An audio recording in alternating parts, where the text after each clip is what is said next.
Evening, folks. How's it going? Hope you're all doing well. Here I am. How are you? Oh, let me just put that up there, maybe? That good? Or that? Whichever's better. We'll go with whichever's better. How's everyone doing? Hopefully everyone's doing good.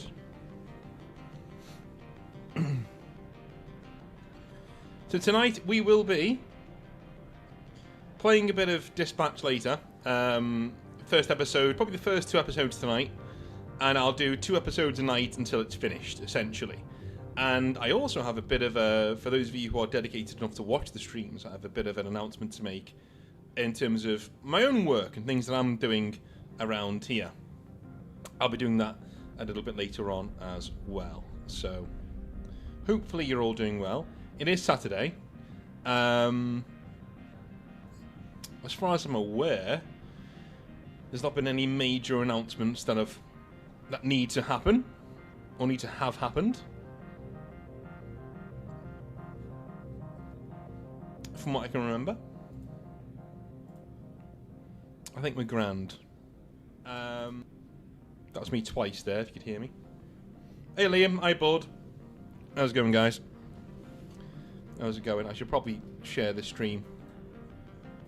Because I never share the stream and I get told off. Yep.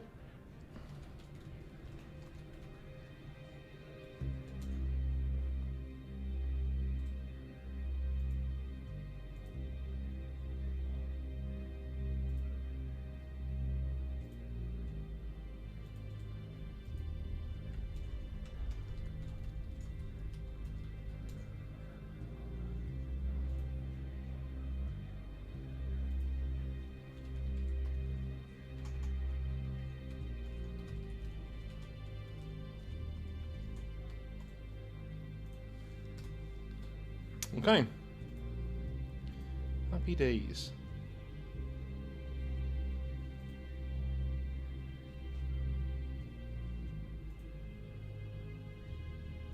Wonder if I can do everyone here.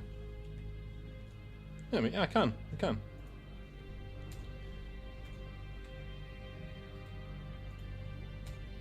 Right. We will get going a little bit. I do have a quick announcement though. It's nothing huge because we're in the very early stages of doing this, but I wanted to get your opinions on it anyway before I did anything else. I will also do the same announcement tomorrow, I think. Just in case. I do recognise that a lot of people like to join the streams on Sundays too. So yeah, I'll do both.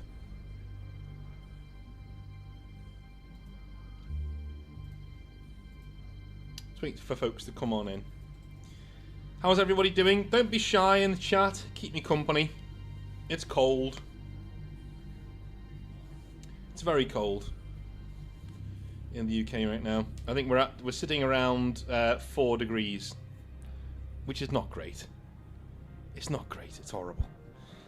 I just did a very funny video. I'm going to preview a video that I'm going to be doing next week for you right now. Let's preview a video. I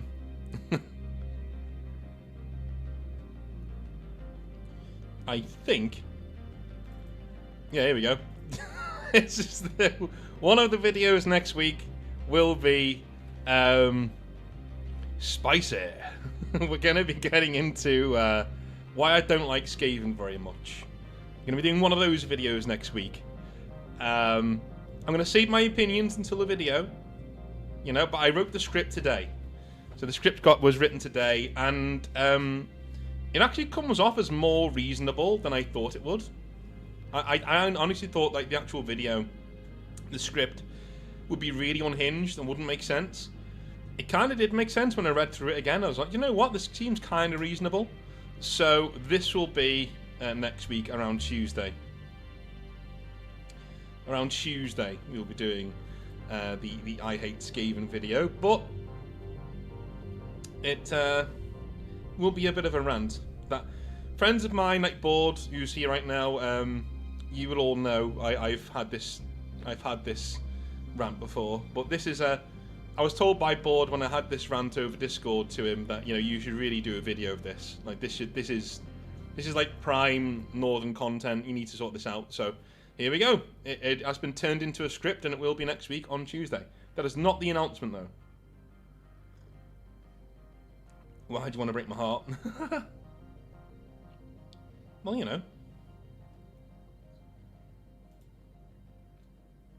Alright. That is one small announcement. The other announcement that I want to make was this. So, I am in the midst of making my own tabletop, well, my next tabletop role-playing game. Revenant is already out. It is here. If you want to go buy it, it's on Amazon. You can go buy it. It is a complete game. Has all of the bits and bobs that you need to play a game in there. It is a feudal punk setting, so if you like 40k, hopefully you'll like this. That is done, and that is out. That's been out for like 6 or 7 months. Oathblade is the next thing that I will be working on. I was working on a game called Feudal Punk, but in all honesty, Oathblade kind of captured me. So, write what... I say this to guys all the time, okay? Write what you want. Your writing time is absolutely precious. It is absolutely... What you spend your creative energies on should be that. You know what I mean? So, write whatever you like. And Oathblade kind of captured me. And it is live, yes, Oreo, it is live. That's why it has the live thing on it. I'll get to you in a minute, Jim Jitsu and Havran. Thank you very much for turning up, and Andrew as well. So, Oathblade essentially is a game that came to me when I went to visit my uncle earlier this year in September. So no, it was in June, actually. It's in June. Me and the missus were driving through Wales, and if any of you have ever been to Wales, you'll know that it is a beautiful part of the world. Massive mountain ranges, deep valleys, lots of rivers, lots of castles, and we're just driving up these mist-shrouded hills and mountains, and I'm thinking to myself, wow, this would make an amazing setting for a fantasy game. And I've let that vegetate in my head for a while, and I was sitting in the shower the other day. I wasn't sitting in the shower, I was standing in the shower the other day, and as things just go around your brain, I just thought, do you know what would be really cool? If you made a setting, a medieval dark fantasy setting, and it's small. It's not very big. It's not the size of Europe or the size of the United States. It's the size of Wales. And that's it. That's all it's there, right? The rest of the world, gone. Fucked. Never to be seen again. Gone. And, demons coming in from all sides. You know what I mean? Like storms of energy and magic and demons and stuff coming in from the outside. And the world map, which is basically medieval Wales, that's it. And there's no other humans around. These are the last people clinging on, right? Do you know when you walk through Dark Souls or Elden Ring and everything's fucked, everything's gone, imagine that place maybe 500 years before, during the downfall, right? During the slow drain, right? That's what Oathblade is. Essentially, in this setting, there are several major, massive city-states called Greatholds, and they are behind these huge, several 400-foot high walls, and they're built into the mountains. And each of these is about the size of Imperial Rome, because humanity is basically globbed onto these places to protect them from dragons and demons and the undead and all the things that are wandering around outside. The lands between these places are called the Lost Lands, or Logir in the tongue of this world. And that is where, all of these monstrosities are. And you guys will be playing as Oathblades. These are guys who are sworn to what is called a Warglaive. And a Warglaive is basically a small troop or a small army of mercenaries whose job it is to forge a way through the Lost Lands so you can connect up the Greatholds to keep them alive through trade, commerce, getting people from A to B, that kind of a thing. You're doing that. That's your job in this game. So obviously you have your normal role-playing hijinks where you're going on quests. You'll be sent out into the Lost Lands to get relics and to rescue people, to kill dragons, to do all the normal cool stuff. But also, you will be able to rule your own land, because the Lost Lands are lost, but there are still ruins and things out there that you might want to take over yourself one day. Or you may even want to start building a fortress yourself, that kind of a thing. Settle down. Your Warglaive will have the opportunity to shatter the world and basically make it your own if you want to. The problem is, the thing that destroyed the world in the first place is coming back, right? It's coming back for a last hurrah. So you are literally in the last days. You're in the last decade or two before the Armageddon happens. So it's up to you to either prepare the world for Armageddon so that it survives, maybe, off screen, or you can say fuck it and take it for all that it's got, or somewhere in between. You don't have to interact with the end of the world if you don't want to. It's all up to you. But that is the world that Oathblade is, and that's the kind of thing you're going to be doing. And it's germinating in my brain right now. It's going to be a mixture of Brythonic mythology, so it'll be lots of Welsh names, lots of Celtic people, Anglo-Saxon people, all in this one area, all fighting over this one place that's left. The world outside's been devastated, so obviously you will have like a time of migration before this, where a lot of other people have come into the area. So you will get certain Japanese feudal dudes who are like wandering in because they've got nowhere else to be. They've sailed across, or they've marched across, because they're dead otherwise, right? The massive migrations of people that have made their way to this small part of the world. It's not strictly Earth, so we can discard all that. So because I just want to have cool things. So we will have samurai in there somewhere, maybe on the islands off the coast, kind of a thing. Combine them with like Celtic mythology and stuff to mix them together, and the mainland's all like knights and heraldry and shit like that. So yeah, that is what the setting's going to be. There will be monster hunting, that is true. Eric, that is true. There will obviously be monster hunting, things like that. There will be coolest thing about Oathblade, it can zoom out, right? So you can, and it will zoom out. So say like we're all playing a big campaign of Oathblade and we're having a lot of fun, and you guys are running a small army. Now, you have rules in Oathblade to run your small army. You need to feed it, you need to march it to places, you need to pay your guys, you need to train your troops, you need somewhere for them to sleep, all that sort of stuff. You need to send them out on missions to do other things. You're managing this mercenary company. But what if at the end of a big campaign you get into a pitched battle with another force out in the Lost Lands? Well, Oathblade has a wargaming component, which means you can collect actual models to represent your characters and the troops that you've hired for your warband, for your warglaive, to fight on the tabletop. I know that'll get a lot of people's heads going, oh, okay, right, so let's say you're fighting a siege against an enemy force. Well, at the end of your campaign, deciding that siege will be an actual battle on the tabletop where you're storming the walls and things. Maybe a few of your characters aren't that interested in the wargaming aspect, so you send their characters to sneak into the fortress to poison its wells and its food supplies, whilst the rest of you lead the big campaign fighting your dude to try and get in, right? This huge... It's a game of massive scope. And I'm able to do that because I'm the kind of person who, if I create a big world, I'm going to get lost in it really easily. I'm going to be there for years with this world. With Oathblade's world, it's the size of Wales, so I'm going to be able to create it pretty quickly. And the rest of my time is going to be spent fleshing out all of these rules to make sure that they're really robust and that they work and that you can express yourselves in it. So that's Oathblade.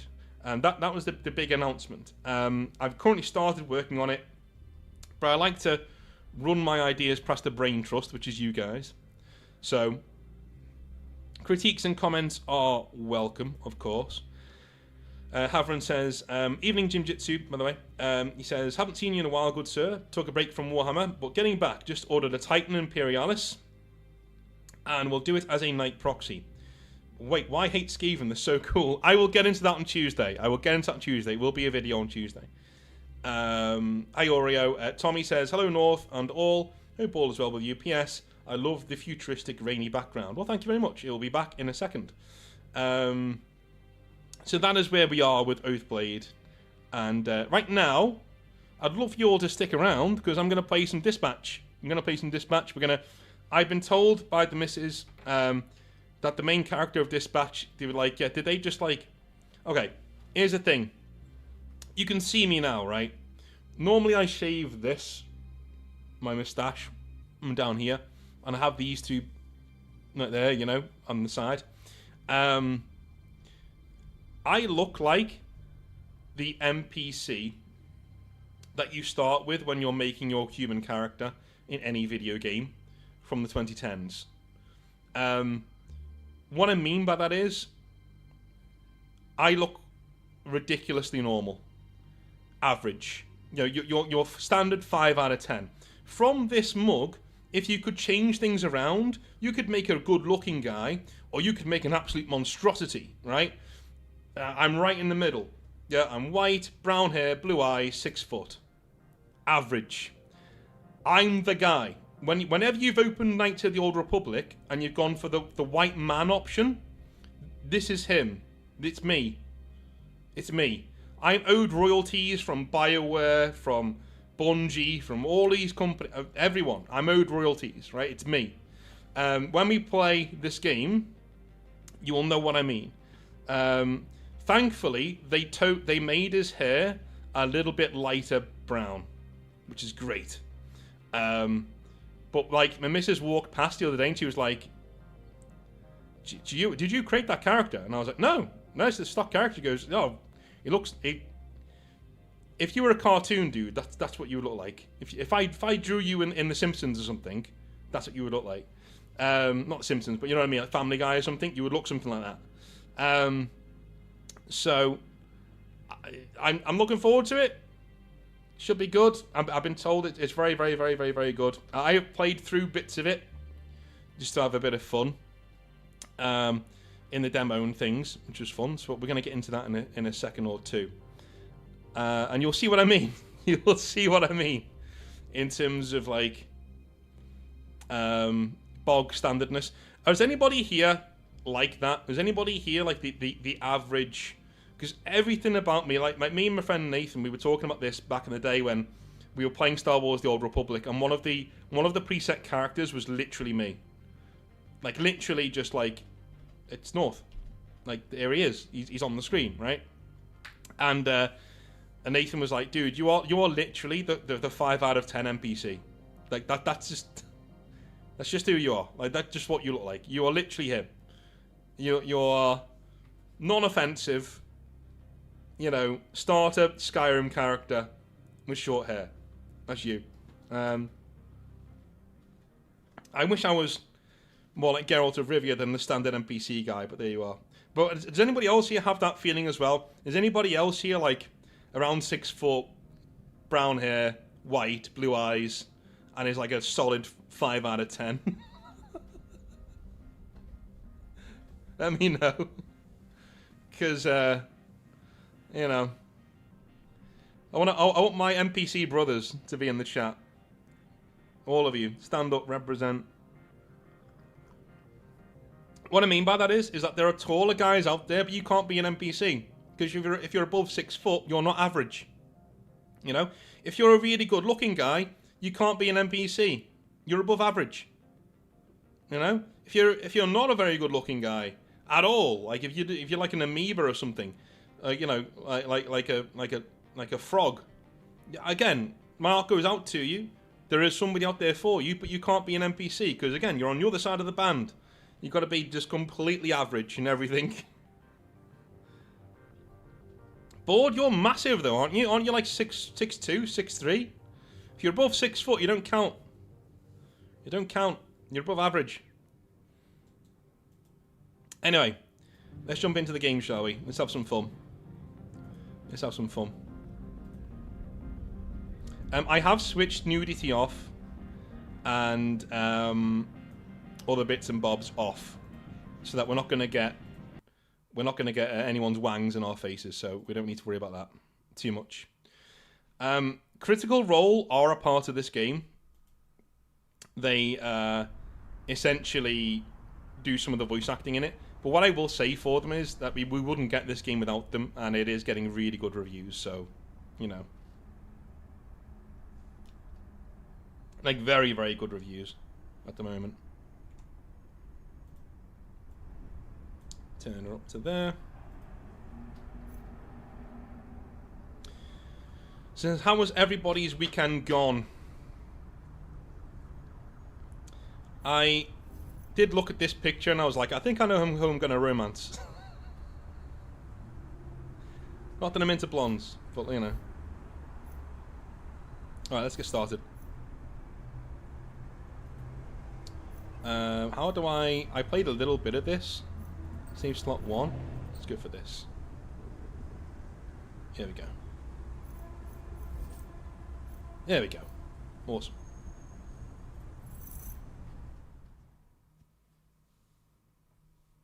Six one. I thought I qualified. Well, maybe you do. Maybe you do. Maybe you do.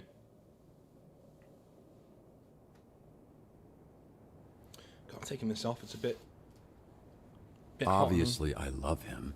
He's my dad. What does that mean? Just one sec. Let me turn this up.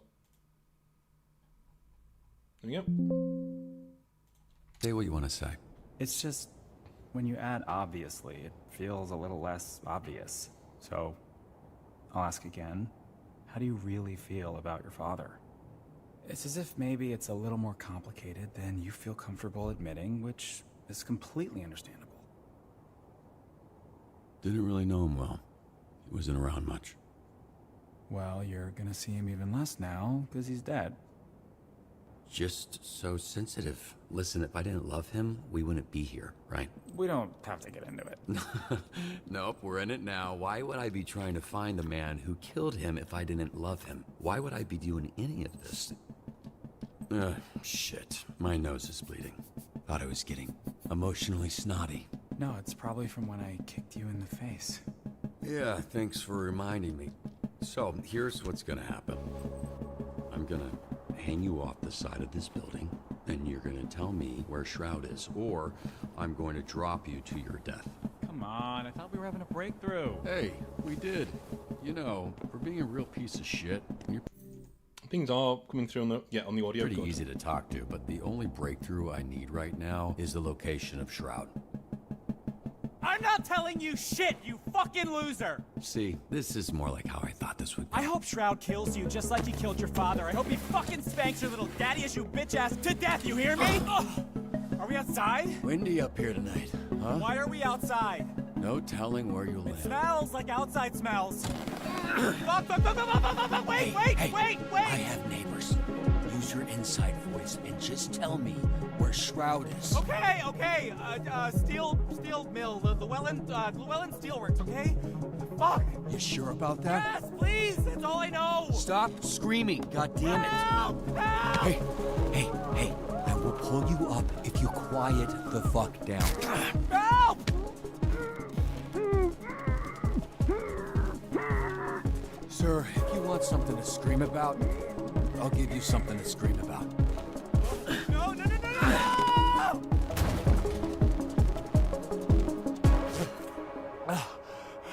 You piece of shit! Hey, I ruined a perfectly good mattress to make sure you didn't die, okay? You're welcome. So yeah, I have. So you all know I have the quick time events during the cutscenes turned off. Ad hoc already said it doesn't really change much when you do those things. So at least the fail states, but you can't change the actual story using them. So it's pointless in being there, in my opinion. So we can actually watch what's going on. I have the profanity turned on, that's fine, and I have the nudity turned off, obviously for obvious reasons. So there we go. Hey Solenbar, how's it going, dude? Liam's finally getting his assault squad done. Good lad. Good lad. Jinjutsu's working all weekend in a bookstore. Oh well. Yes, there is Aaron Paul doing the voice, yes. Well, yes. about time he did a video game.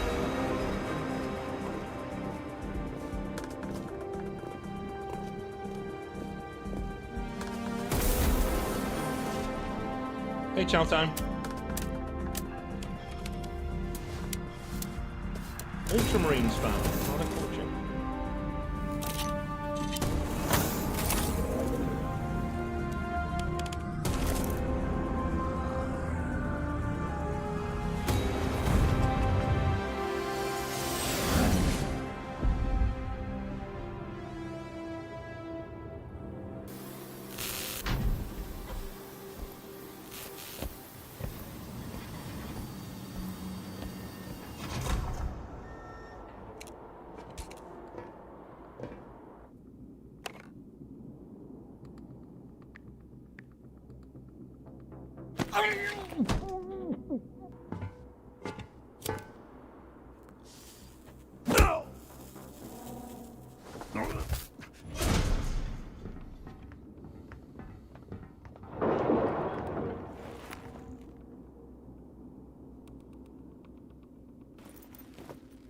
All of these are quick time events, so you can probably see what's going to happen.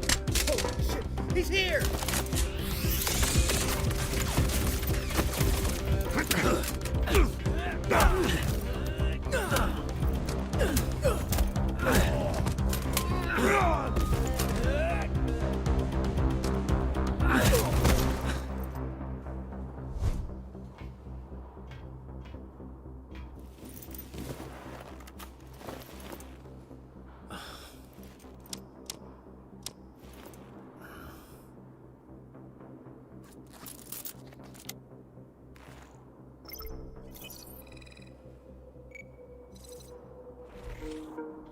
Ooh, Time to packing finish this. time. One thing they did that's really clever is that they've split up the sections where you don't do much with hacking and with the actual game itself, which is really cool. Really clever. All right, next one.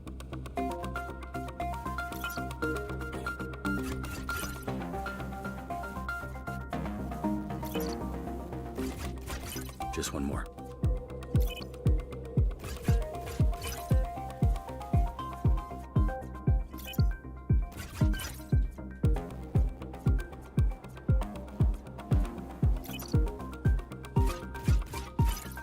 All right, got it.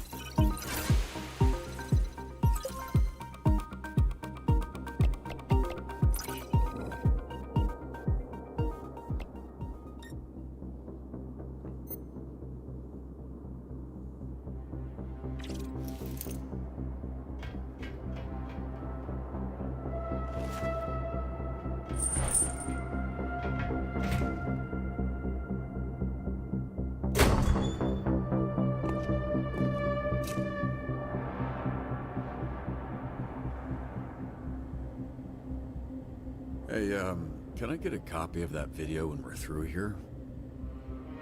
Because I'm about to fuck you up and those videos do numbers. Maybe we can go viral. Ooh, maybe we can go viral. All this build-up, face to face with your father's killer, and you come in here with that lame shit? Where the fuck is Shroud? You'll be here in a bit. Oh, hey! After our conversation... If you want to know what insufferable millennial sounds like, guy in the yellow. Whenever anybody talks on Reddit, this is the voice I hear it in. Like anybody. Whenever anybody tries to, like, like in a comment section on one of my videos, I'll go, all right, well, actually, you know, if I say it's like 8.9 and it's like 8.8, well, actually, I think you'll find this is the voice. This is the voice. I asked him about your dad. Fun little tidbit. He was very well hydrated. Turns out right after Shroud shot him in the chest, your dad pissed his pants. Bet you didn't know that, huh? So after that bullet tore through his insides, he still had enough time to know how absolutely fucked he was and just pissed himself like a little bitch. It was like so much piss. Because your dad was wearing shorts, so Hey. it just kept... I get it.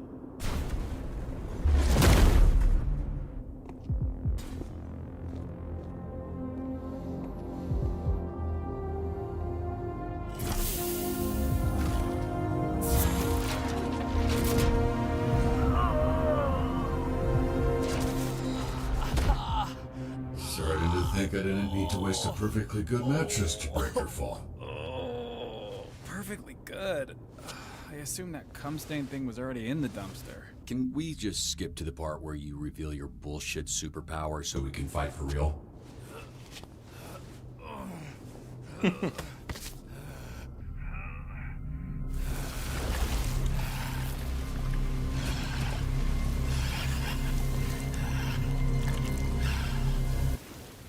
Cool dick. So, you, got some kind of clever supervillain name? You can call me toxic. Bro, that works on so many levels for you. Yeah, no shit. That's the point!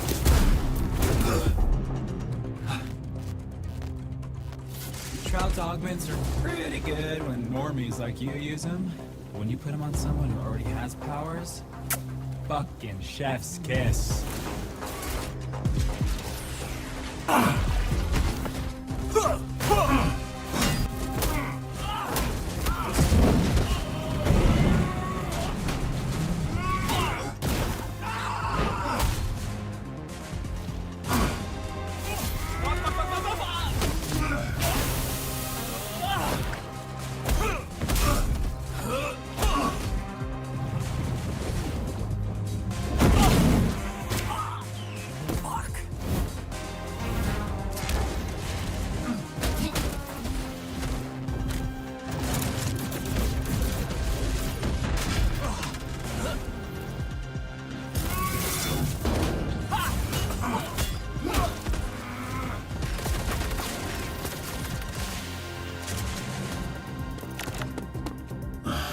Figures.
What do you got left on them shields? I said 40%, but boss man says you're down to 28. And he is not wrong about these things. Good news, buddy. Trout says he just wants the Astro Pulse, which we all know isn't really yours anyway.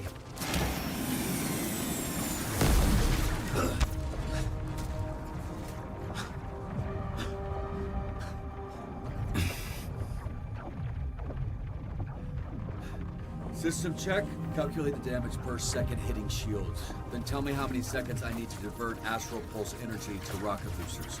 12.89 seconds of damage before critical. Oh hey, Bossman says if you're planning on diverting pulse power to the boosters, it won't work. This is a limited time offer, dude. What's up? You were so fucking talkative earlier.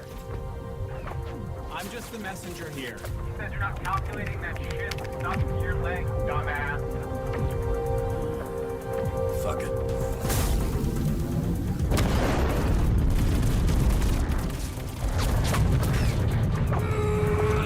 Hey, great! I'll go to the left. Now get out of there, babe. Come on!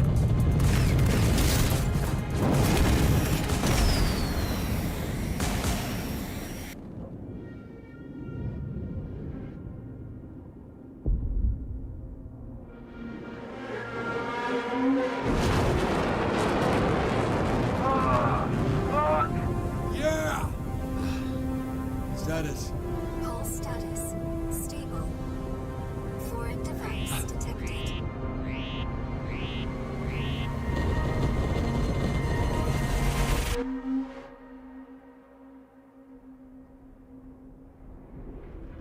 Warning.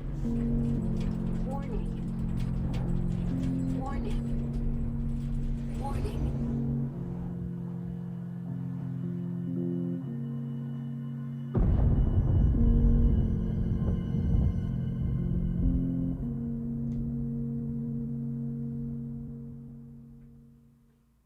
All right.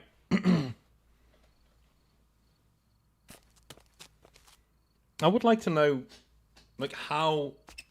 One thing I'd like to know about this setting, right, is...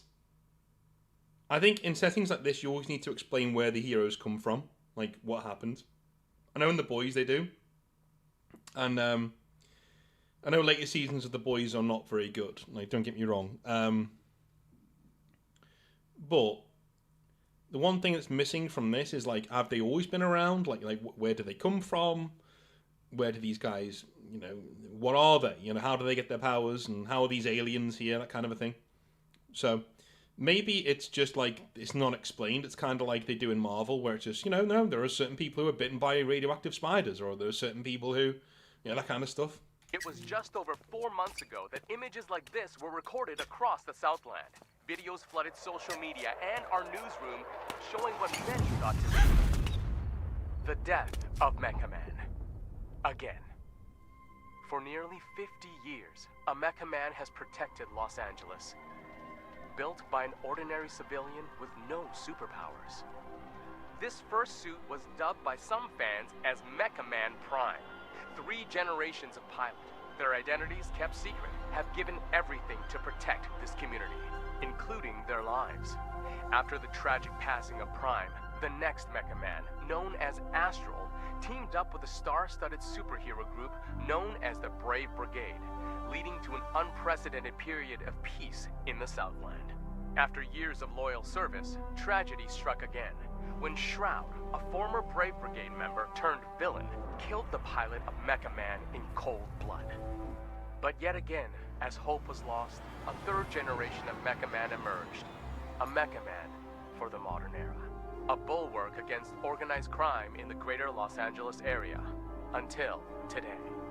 Earlier today, Mecha Man broke his silence and addressed the media.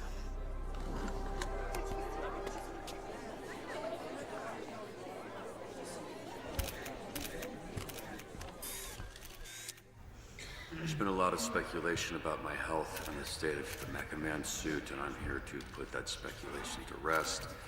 The suit has been damaged beyond my ability to repair, so I will be stepping back from superhero work, effective immediately. Does this mean you're finished? Can you repair your What's next suit? for Mecha Man? Does this mean your career is How over? badly were you hurt? One at a time, please. Ashley Rines, San Pedro Daily. Do you have anything to say to your fans? The public outpouring, the vigils, a lot of them were worried you wouldn't wake up. Everything I've done, every sacrifice me and my family have made has been for the people of Los Angeles. Next question. Chris Stratton, Torrance Tribune. Does this mean you're retiring as Mecha Man? Word on the street is, you're donezo. Are you 100 years old? Why are you talking like that? Answer the question, buddy boy. Are you retiring? My readers need the skinny, and I aim to deliver. Let's get it on the record. Look, I'm not retiring. Not yet, at least. Any idea what you can do without the Mecha Man suit? Not yet. All right, just one more, please. I gotta get back to, just one more. Preferably someone from the Century. Charles Kingsley, South Bay Signal. So, Shroud kills your father, goes to jail 15 years, breaks out, and immediately dupes you into a trap where he destroys the Mecha Man suit and puts you in a coma for months. I didn't hear a question in there. Two-parter. First, why didn't Shroud kill you? You haven't been conscious for months. It'd be easy money taking you out. Okay, Shroud wanted the Astral Pulse and Mecha Man gone. He got both. I'm not sure I mattered much. Right. You're unimportant. Which leads me to my next question. Most heroes avenge their family. You did the opposite. You killed their legacy. How disappointed would your dad be if he were here right now? Your father, your grandfather, they must be rolling over in their graves.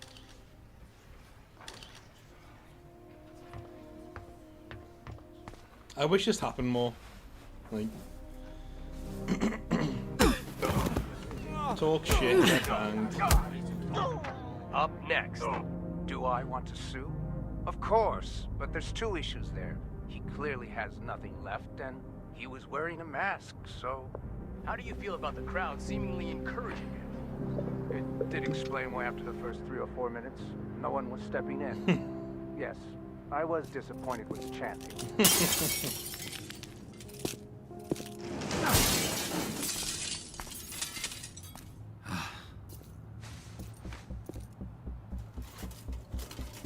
Hey, assholes. Yeah, all you assholes. I was fucking watching that. Hey, who you calling assholes, asshole? I'll handle this idiot. Keep loading. We're out of here in 30. And who the fuck are you? Yeah, you. Go fucking hobo ranger? Who the fuck are you? Honestly, I'm not sure anymore. Right, well that feels heavy. But I don't know you, so I don't give a fuck. Whatever the case, I'm enough to deal with a pack of fucking Skittles idiots like you. God damn it. Look, you're hurt. You're not thinking straight. You don't want to fight someone who knows which hand every punch is coming from. Didn't see that coming.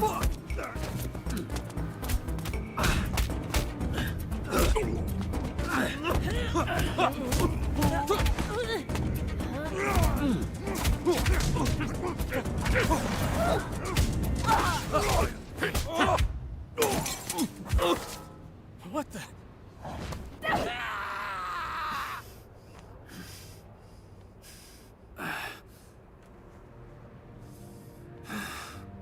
Okay, even in the demo, this is part of the game I didn't get, right? Really cool character in Blonde Blazer. I'll get into it later. That guy I threw, he landed on the roof, right? All good. Phew. Hi, I'm Blonde Blazer. I work over at Superhero Dispatch Network. Hey, hi, yeah, I know who you are. You're like, famous. Oh, I don't know about that. I'm just a corporate hero for hire. You're the real deal. You're the famous one. Right, I don't think infamous is the same as famous, but... Oh god, your arm. Ah, fuck. Oh yeah, that's gross. Yeah, you look like some kind of mime DJ. Let me see it. I'll help you. Usually dislocates the other way. Okay, but have you done this before? Because maybe... Ow! Okay! Wow, that's okay. Thank you. One of them is on that roof. You look like you could use a drink. What makes you say that? can see you now. You're all dressed up. Got your best shoes on. That I have to pick out. They were all Skittles colored. I didn't even realize it. Yeah, well, you know what? They can taste the rainbow in jail.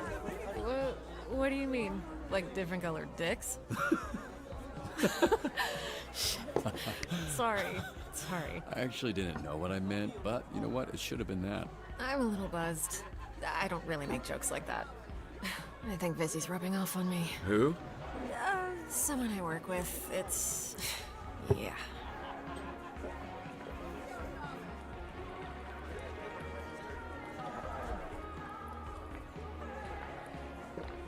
That feels like a challenge. Oh, no. It's fine. Don't worry about keeping up. Something to do with the powers. It takes a lot for me to feel anything. What a sad sentence. Hey, you should give yourself more credit. To do what you did for as long as you did. Especially without superpowers. Not true. What do you call this? I can fix that one for you, too. No thanks, I like this one. Thank you. Does anybody else have body tics like that? I do. You know, you can just like, some people just pop something out, or they can just click something, like, you know, like their fingers or knees and things. So, how did you afford all that? You must have spent hundreds of thousands of... Millions.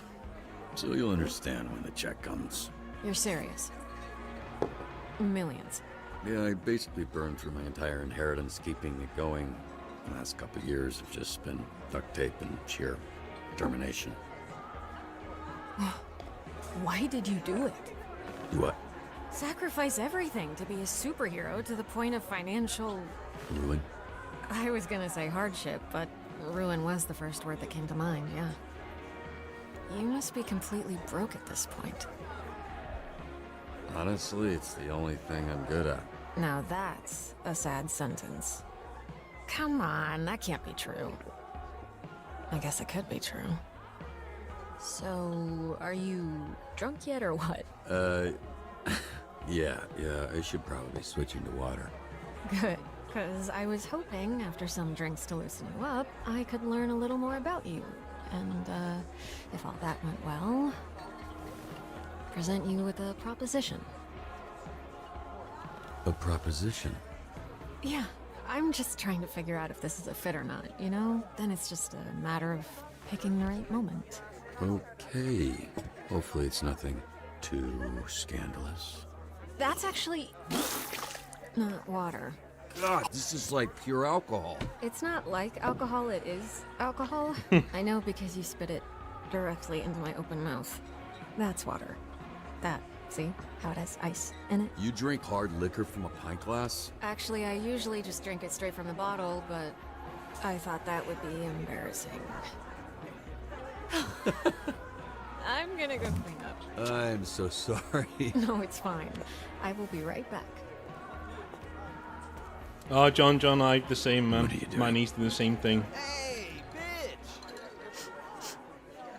Hey, I'm talking to you, bitch. Alright, just so you know, I only turned around because someone yelled, not because I'm a bitch or anything. Don't you watch the news? This is a superhero bar. Oh, wow, are you a superhero? That's so cool. Is this your power? You're like, tell people obvious shit guy? Are you really going to act like you don't remember me? Wait, it's coming back to me. Hold on. Yeah, it's coming back to me. Oh, wait. I know it. You know what? You are Mr. Wet Ponytail. Your superpower is then obviously your ponytail, which, aside from being disgusting, has the ability to never not be wet. In battle, you whip it around and anyone it touches fucking kills himself. Shit. That is... damn. You good? Sorry, I choked on my spit. No, like a bitch. I control the fire. The fire? And the flame. And my skin does not burn. I am Flambe. And you... Wait, oh shit, I do remember you. You're that shitty villain I busted up. Not anymore, Mecha Dick. As I literally just said, I am Flambe, a real superhero. And you are not Mecha Man anymore. So, you need to get the fuck out of here. Now, we can do this the easy way. Sorry, which way was that? Hey! No, Punch Up. You're literally fanning the flames right now. Shit, yeah, you're right. Anybody got a rug? You gotta drop and roll, lad. That heat doesn't burn. Some people become scared before they even know they're hurt. Like babies.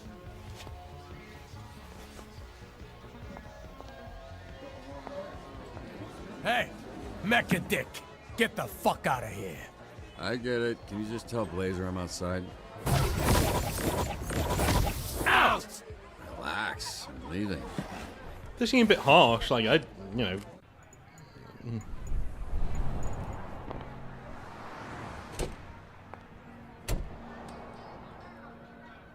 Hey, I couldn't find you. It's cool. I was just admiring the art on this dumpster.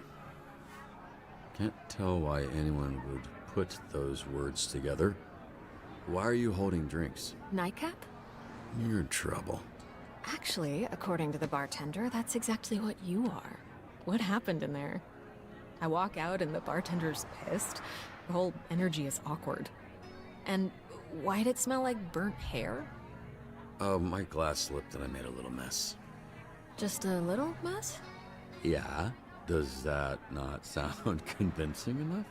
Hold these. I know a place. You stung. It's a little out there. Easier if we fly.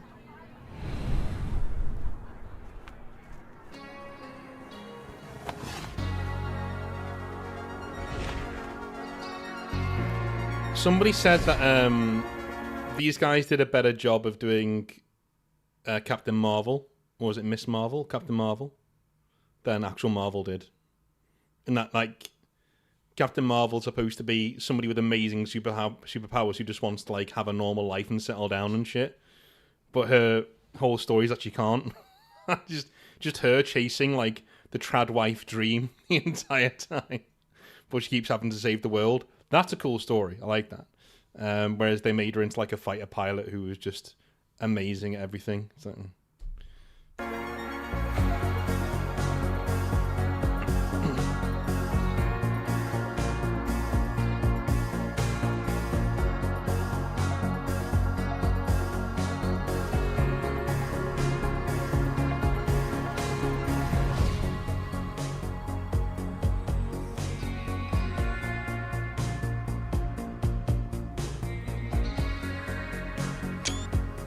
a nice take a photograph of that. Was a nice photograph.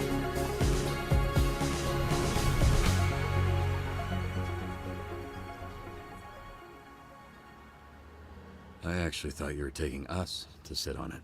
Hmm? Oh yeah, that would have been cool. Oh no, yeah, this is better because you can see it, and it looks like there's a couple up there already. So. All of this has been pretty overwhelming. You know, I don't get out often, and I think I really needed this, so thank you for bringing me out. I had a really great time. Don't you worry about it, Robert Robertson. How do you know my name? Oops. What's going on? Okay, I'll tell you. But only after you tell me how you ended up with a name like that. Oh, you mean a name like Robert Robertson III? The third? 3 times this happened? There was Grandpa Bobby, then my dad, who I called Dad, but everyone else called Robbie, and then me, Robert, because I wanted to be taken seriously. Family tradition. In more ways than one. Gramps was the first Mecha Man. He died in the suit before I was born. Dad was killed fighting Shroud. That's when I took over. There was a little inheritance and the life insurance money. I'm so sorry. I didn't realize... Just your run-of-the-mill, sad superhero origin story. The family tradition, if there is one, is dying in that suit. Which I guess I don't have to worry about anymore. What is it? I'm not quite drunk enough to share my origin story just yet. But... remind me to tell you someday. Definitely.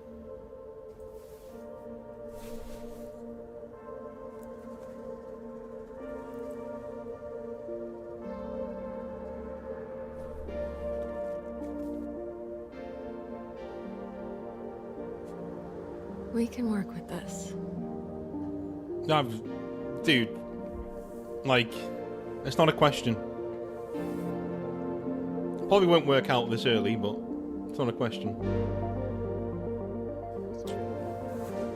There you go. No, this... I'm sorry if I gave the wrong impression. Oh, no. It's... How hard can you come on to a guy? Like... It is no wonder there are so many dudes in the world who are like, I can never approach a woman. Do you know what I mean? When in media you see things like this where every single little sign is saying she's into you, make the first move. Every single thing she said up until this point has been drenched in innuendo. It's been... wink, wink, nudge, nudge, all the way through. She's playing with her hair. She's getting closer to him. She's touching him all over him, right? And then he goes to do something about it, and she immediately pulls away and is like, no, I'm sorry, we got our wires crossed there. You know, can you imagine how that would feel doing that? You'd feel really shitty, right? Okay, well, this kind of stuff being in media is kind of why guys don't want to do that, right? Because it's just... You know what I'm saying? This is one of the parts that I actually had an issue with. It was a bit much. It was a bit like, how can she act so obviously like into him, into it, no problem, and then not expect, you know, there to be, for him to reciprocate? Like, at no point during this exchange has Robert, whatever, returned the affection, returned the flirtation, really. You know what I mean? He's kind of like a comment here or there. The one time he returns it, it's like cold water over it, and now he's the bad guy. Now he looks like a creep, right? You know what I'm saying? This is why dudes generally, you know, are very reticent to try anything. So if you're a lady watching this, just so you know, this is what media...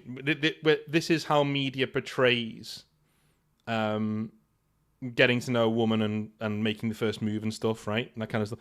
These are the pitfalls. And yeah, I kind of get it. Like a complete 180. Yeah, exactly. Yeah, it is. It's not a fun experience. It isn't. But we've all been there. We've all been in a situation. And this is what I want to do with this playthrough as well, is actually talk about stuff, because, you know, through the demo in the first couple of episodes, which I have played, you know, there are good points to talk about in terms of general life and advice and stuff. And I genuinely think it's a really amazingly written game in how it portrays certain things. And this is one of those things. A lot of guys have been in this situation, right? You see a hot girl, she flirts with you, she's all over you, she's giving you every single sign in the book. The minute you try and escalate things, not to get her back to your place, but just to return affection, or to put your arm around her, or to, you know, she goes cold and rigid, like, oh, no, I didn't want that. It's like, well, you know, every dude's been here.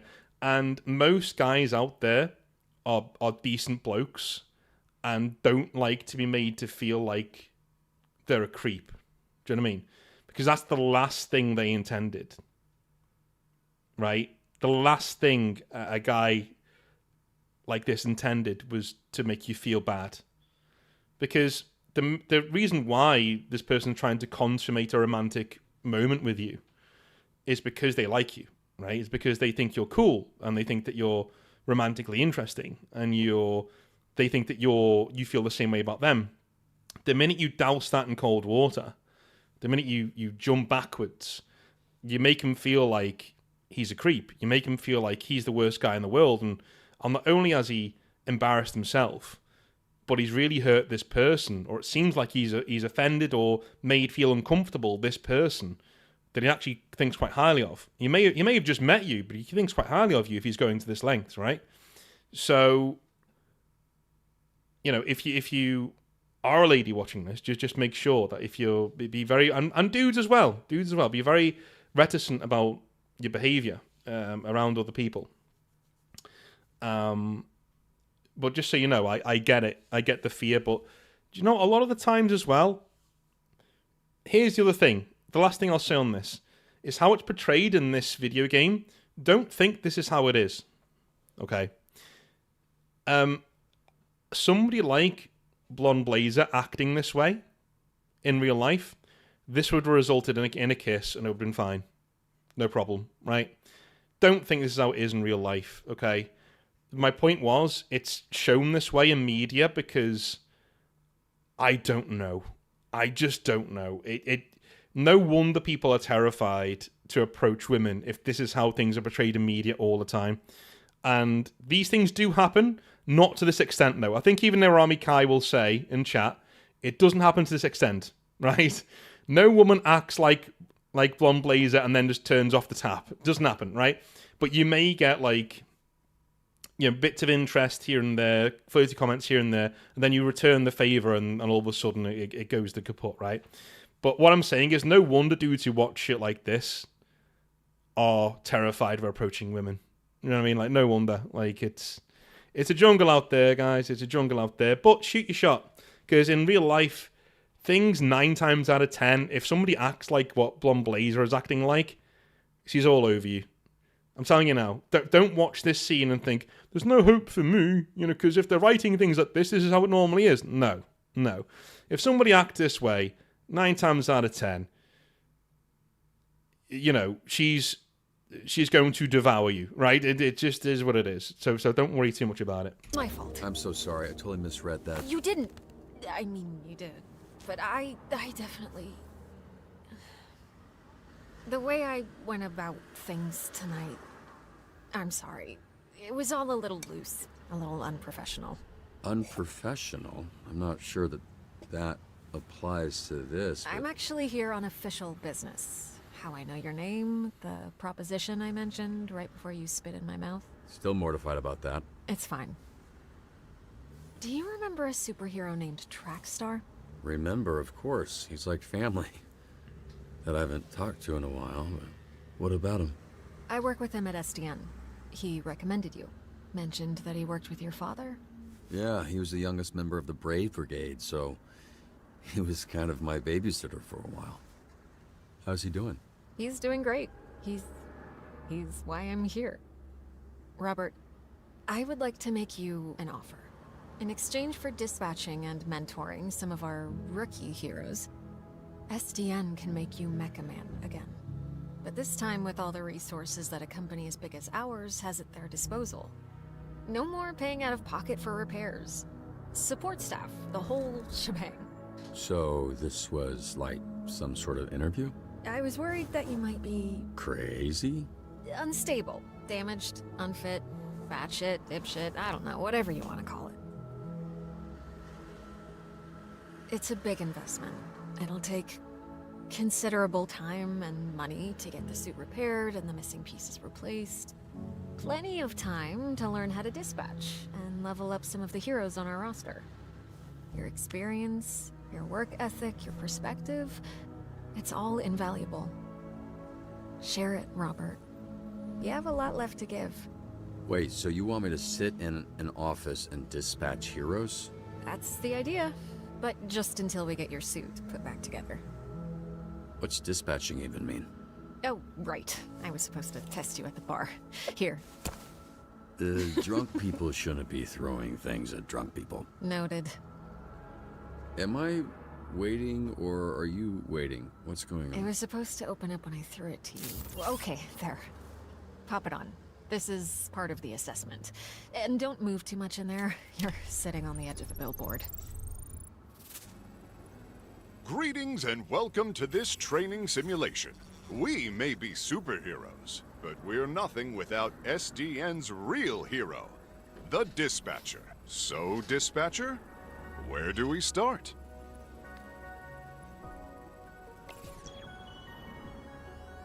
Well, it appears we've got our first call from a subscriber.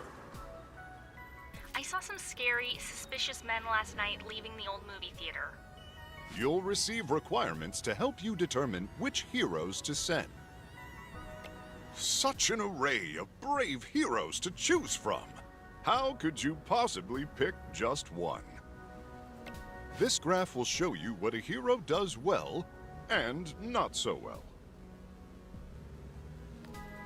A hero with a knack for vigor and combat looks right for the job. That sounds like me, Phenomaman.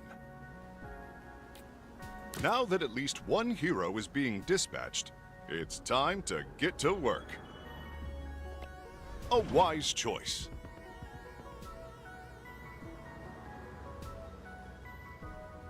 I will now return to SDN.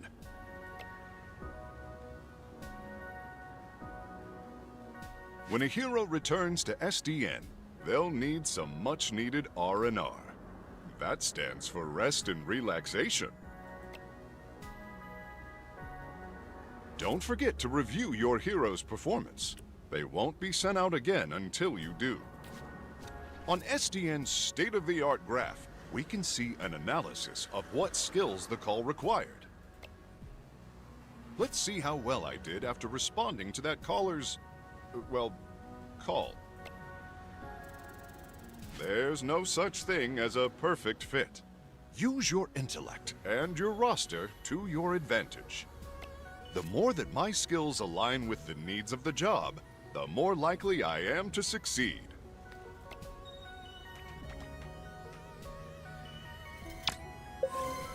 Organized criminals, often led by figurehead supervillains, are the scourge of Southern California. We work tirelessly to root them out. We've got a potential villain hideout on the college campus. Sometimes the solution is brains, not brawn. SDN's diverse array of heroes can solve any problem. Let's make history. You look lovely today, by the way. Knowledge is power. No sweet talkers, charisma, and he's just a fucking dinosaur.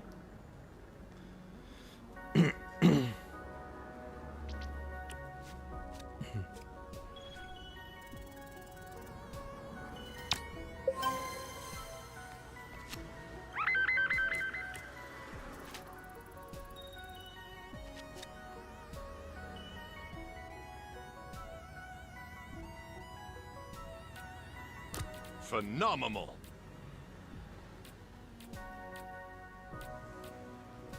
Exactly right.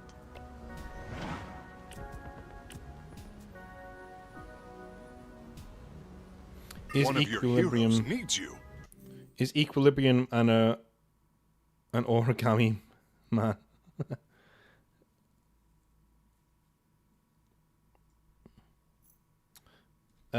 I feel like the guy in the suit would have been a smarter choice than a hero for offering Robert the job. Yeah.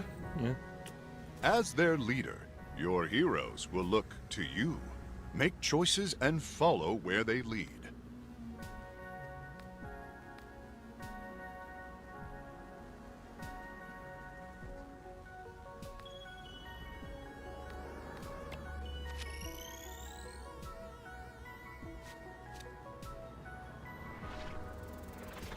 These choices need the right skill. Remember each of your hero's strengths and weaknesses. I think with Phenomaman, he at this point in the story, he's not available to come out here. He's far too famous, so he wouldn't be doing this sort of a thing. A convoy of Diablo's goons are harrying the highway patrol. As if traffic in this city was not bad enough. Speaking of traffic and going places, Does SDN offer paid time off to take vacations? Of course. PTO accrues at a regular rate over time. Use it however you like, as long as you discuss your schedule with your manager well in advance. What the fuck is a PTO?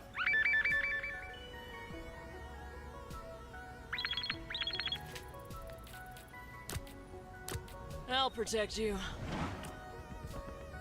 The diabolical super... SDN values work-life balance. When the bell rings, your shift will end very soon. Everything in moderation. Let's dash. Loud and clear. Moving out. There's a giant monster attacking downtown! Save us, SDN! Oh, I see you have a keen mind. Probably the wrong one for that one, but balls to it, it's fine.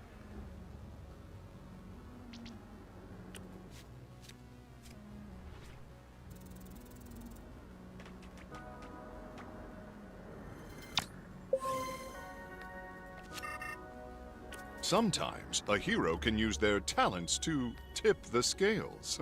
They are superheroes after all. Got all the kids and staff out safely. Looks like the cops took care of the goons.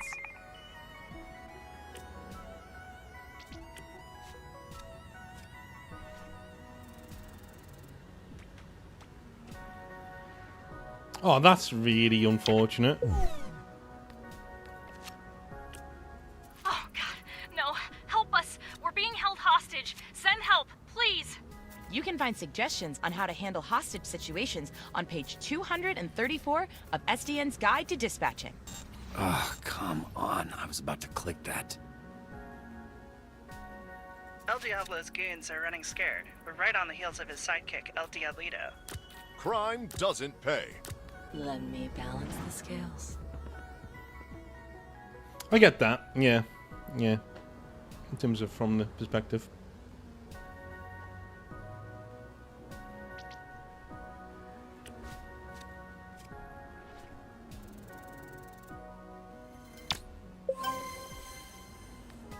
Our shift is done now. It is time for lunch. We couldn't have done it without you, dispatcher. Too true. I'm going to enhance my break time with some of the snack offerings in our break room vending machines. Great idea. Thank you again, dispatcher. I hope to be seeing a lot more of you. Goodbye for now, and don't forget to be phenomenal. Did he just say phenomenal? It felt pretty natural to me. And that it's natural for me to end up mid-tier. That said, for a first time, it feels pretty...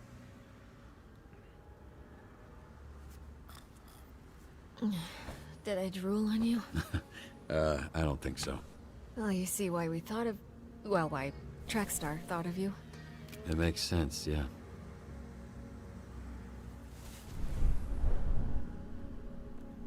Meet me at the SDN offices tomorrow. I'm not done saving you yet.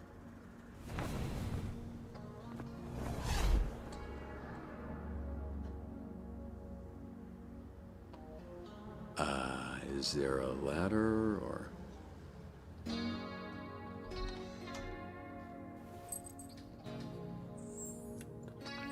Sorry I'm late.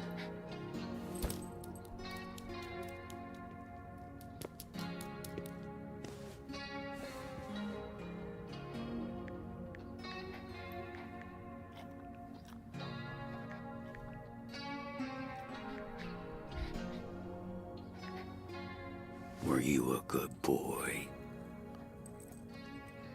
The folks at SDN are the best in the business, and we're striving to create a safer, stronger city every I single met a nice lady. The folks who live here do know. She wants to help us out.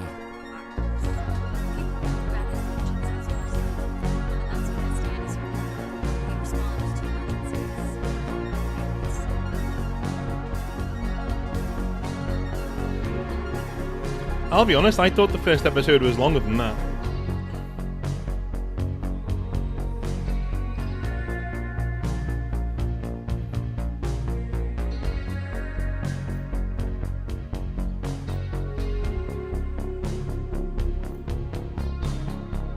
Only 50% did that? Okay. There you go, yeah. I'm surprised that's so low. I thought that'd be way higher. Okay, thought that'd be higher too.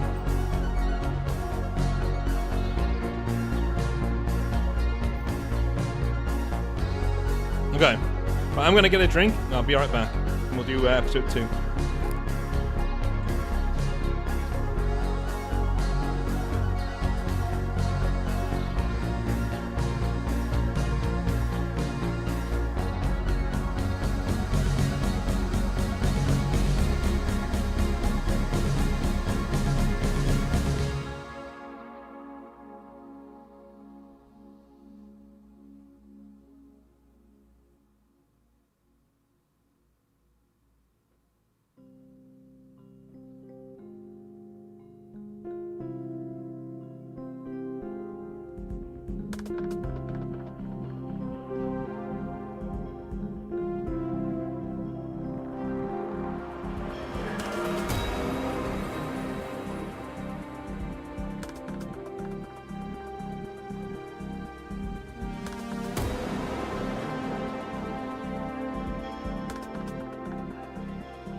Right, I'm here. I'm back.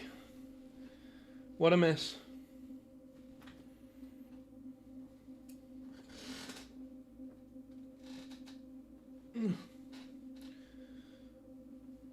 Ugh. Oh, Jesus. Did it fall down? No, good. Right, let's do this. Got my tea. Next episode.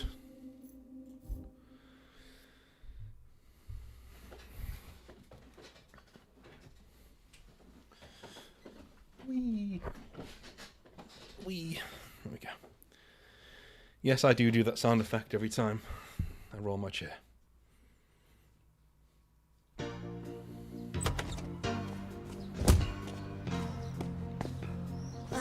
Dang it! I'm gonna be late for band practice. Unexpected things happen every day. Phenomenon! Can SDN help me out with this? It's blocking the driveway. You can count on SDN to help lift the burdens life throws at us. Let SDN be your rock, so you can rock. SDN is not an insurance company and does not cover damages to property, persons, or animals. She's definitely not making it to band practice. Yeah, well, yeah. Wait, what's that? No, just the commercial. It was weird. Weird. Yeah, right. Phenomenon man. He's like a rock star. It's I'm joking, cause of the rock and the roll. Cool commercial. I'm a Phenomenon fan, you might say. You could say that. He's not the best actor, though, which was important for that commercial to be less, weird. He is the best actor. Well, acting when there's danger. I think if the whole world is a play, then he's still awesome. Can't argue that. God. Yep, that's not right. That is not right. That is, yep. Just, yeah. Okay, let me help you. Oh, no, no, not necessary. I'm sure I've done this at least twice in job interviews. At least twice. It's so... Like, it's like poor young lad or somebody else who just doesn't know how to do a tie properly. They're like, what do I do? Nervous? Big job interview? No, I mean, yes, but yes is more...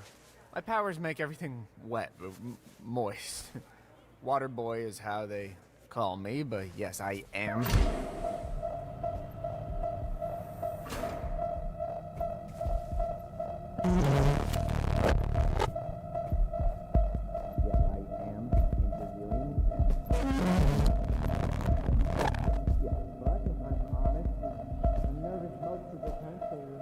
Okay. Oh. Now that your face is next to a side of my face, I see that I know you, of you. You're Mecha Man. You're dead, I thought. Just on the inside. You, look small or different in person. Never meet your heroes, kid. Oh, wasn't sure you'd show up. Oh, wow! Laser, Juan, a real hero. Oh, sorry, but I need him for something. Follow me.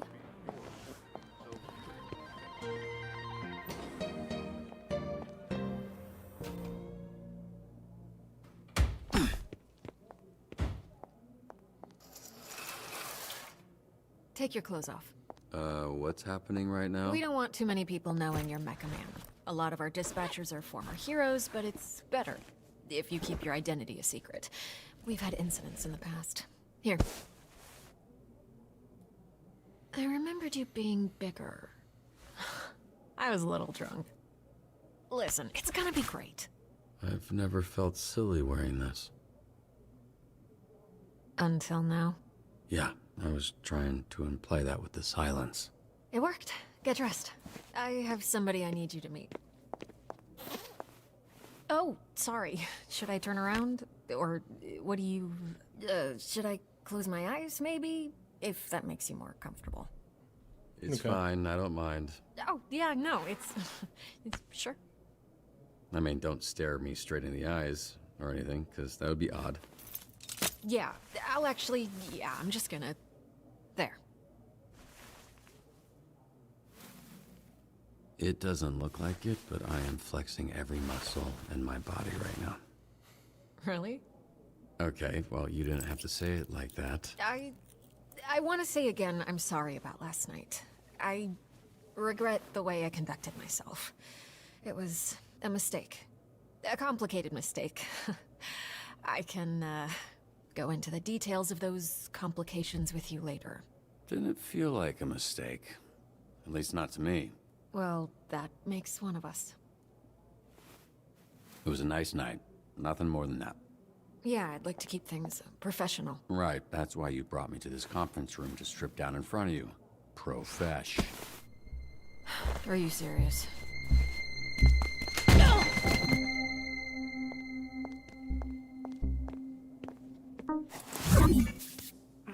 Who locks a conference room? So, you two fuck or what? We kissed, but it was very innocent. Like cheek innocent or tip of your dick innocent? Okay, stop. First of all, we did not kiss. You kissed me. Second of all, it's none of your freaking business. Whoa, she cussed. Must have been a good one. Robert, this is Invisigal. She is part of the Phoenix program. We take former supervillains, such as herself, and rehabilitate them to re-enter society to use their powers for... Are those my earrings? Well, they look better on me. Invisigal, this is Robert. He'll be your team's dispatcher. Oh, washed up dad bod superhero with no superpowers. Can't wait. His identity, all of this, that's staying between us. He's still Mecha Man, but that can't get out. And if it does, I'll know who it came from. You think I want to tell people our dispatcher's a fucking loser? Look, you might think these are less than ideal circumstances, but it's something you need to get used to. When you're out in the field, even the best laid plans can fail. So, out there or in here, we do what we can. We make the best of it. Wasn't bad. Well, I'm wet. I see why you like him. Look at that trip. What does that look? Best Buy Fight Club? Fucking hot.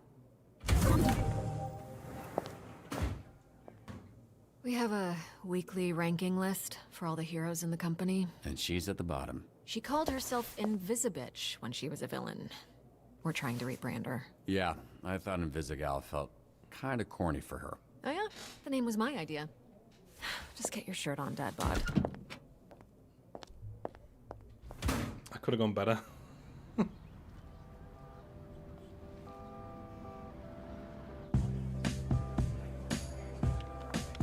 This is SDN. How can we help you? We're not the highest profile branch in the network, but we've got what makes the real difference. Great people. Some of them aren't even people, and they're still great. One of the 3 copiers on this floor. Fax, scan, does literally everything. Documentation, one of the 3 Ds at SDN. There tends to be a healthy amount of paperwork. I used to call it triple Ds, but I was informed that had a different connotation. 3 Ds? Dispatching, documentation, diversity is the 3rd. Not in terms of priority, of course. Yep, we're all about diversity. Lana works in the mailroom, from a different galaxy altogether. And then there's Galen, way back there, born with superhero. He's from... Florida. Florida, of course. Florida man over there. Hey, easy on the bath salts. That was one guy. Hey, speaking of bath, where is the, Oh, need a bio break? Excuse me? Restroom. I mean, it's right over there. Sorry. At work, I tend to get a little... Corny? Corporate, Dick. Meet me in the records room when you're done. If you get lost, look for the door that says records room. When I first played this episode, I thought that bit there, when she walks off, is going to be like, oh, now I get to walk around the office, but then I remembered it's like a Telltale game. It's not Telltale, it's ad hoc, but you know what I mean.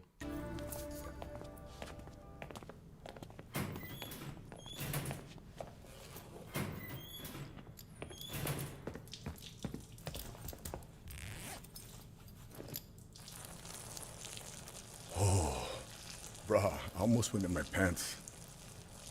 Hey, you this Robert people talking about? What's up, brother? My auntie named me Roy, but people call me Royd. All right. Good to meet you, bruh. Likewise. I found out the other day the guy who plays that guy, the huge guy, is The Rock's cousin or uncle. I think it's cousin, and he's a stuntman in all of his movies. So roid, like steroid? Huh? Hell no, brother. No, cuz. Listen. Yeah, what Relic said there, Homeboy has a hog on him. Yeah, like the size of this dude. Everyone's been in this situation in the urinal before. Like, it's either like a really sickly homeless looking dude who's really skinny, or it's like a tall massive dude like who's not muscly but like built like a brick shit house. You just like you don't look, but you just know there's gonna be a monster down there. You're just like, nah, just don't even, just get out of there, abort. See other guys here, they go by the name Royd. So I think it's like, we go scrap, we go ground, I boss you up, and then you got Royd. You know what I'm saying, bro? That's what I think. How long's he pissing for? Jesus. Hey, you think that's why they call me Royd? Like I'm on steroids. But they think I'm some kind of a juice head? They think I'm not natty, bro? They think Royd's not natty. No, I'm just kidding, man. Just making jokes about your name and the shitter. Whatever. I no care. Nokia is probably best. Nice meeting you, Royd, even if it was while we were both holding our dicks. You one funny bugger, Mecha Man.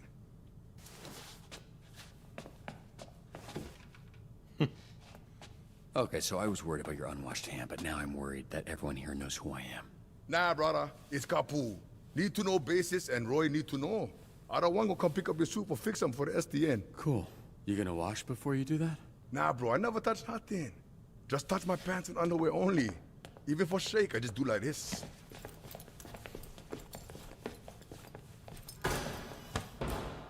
Can you show me again? I don't think I got it. I love Royd. Holy shit. Who's this freckle-faced fuck? How are you? That's an aggressive way to greet someone. Look at this skinny latte prick. Your bones, kid. You here to whip these assholes into shape or what? That's the idea. I'm sorry, do I know you? Why are you all tense? What? It's a hug, not a hand job. Lighten up. Be that as it may, I'm still confused. Oh, right. Because I'm old as shit. How about this? This jog your memory? Trackstar? Holy shit! Yeah, you fucker. Why are you accepting hugs from old men you don't know? Oh, and hey, they call me Chase around here, so keep it, Sure, right. Yeah, Chase. It's been what, 10, 15 years? Has it really been that long? Yeah, I reached out to this little pissant when his dad passed. Then he got to ducking me like he owed me money. I was in a weird place. I understand, kid. It was tough on all of us, so I can't imagine what you went through. Yeah, so what's up? You gonna tell me why you look like Black Einstein? Sorry. I never noticed. Fucker. It's the powers. I can move 50 times faster than the average person, but I didn't realize until it was too late. And I was aging 50 times faster when I used my powers. Nowadays, I'm moving slower than frozen piss to keep the old ticker from popping on me. So, they didn't think about this. This is on a podcast the other day. I was on the bus, I was listening to it. Even if he used his powers, like, he would literally have to be running really quickly for, like, most of the day to age this quickly, this far, from what he just said, right? It doesn't really make that much sense. But you switch your brain off. Okay, cool. Go with it. Then how old are you really? I turned 39 a few months ago, but when the Dave and Buster shit was lit. So I guess this means you're the one person I can't complain to about losing my suit. You better not. I would resurrect and re-kill your fucking father in front of you if it meant being able to use my powers again. Jesus, Chase. Wow. What? Obviously, I'd let Robert have one last I love you before I extinguished the light from his eyes. Was he always like this? Yes, actually. We joke, we laugh, we suppress our trauma. All right, enough of this feeling shit. Let's introduce you to your team of losers.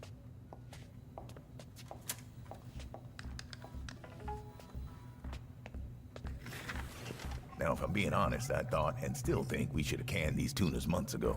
And you might get your wish. Because if we don't see improvements soon, the whole program will be scrapped. Cool. No pressure. Sonar here was a Harvard graduate Who will not shut the fuck up about being a Harvard graduate, like all Harvard graduates. who also orchestrated some of the most effective Silicon Valley investment frauds in U.S. history. Also, sometimes he transforms into a fucking bat monster that would eat you ass first after he emptied your pension plan. He's played by Moist Critical. But I didn't know that for a little while, so he did quite well with the old stuff. Acting. Flambe, he... Controls the fire and the flame, and his skin does not burn. Right, you met him. Didn't you ever run in with him years back? I did. Yeah. So you know he's a certifiable dickhead.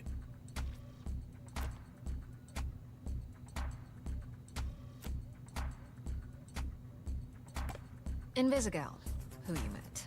Turned herself in a few months ago and entered the program on the condition we didn't ask questions. That's a little suspicious, no? Suspicious? Really? Of a criminal that turns invisible and doesn't like to answer questions? What tipped you off, Sherlock?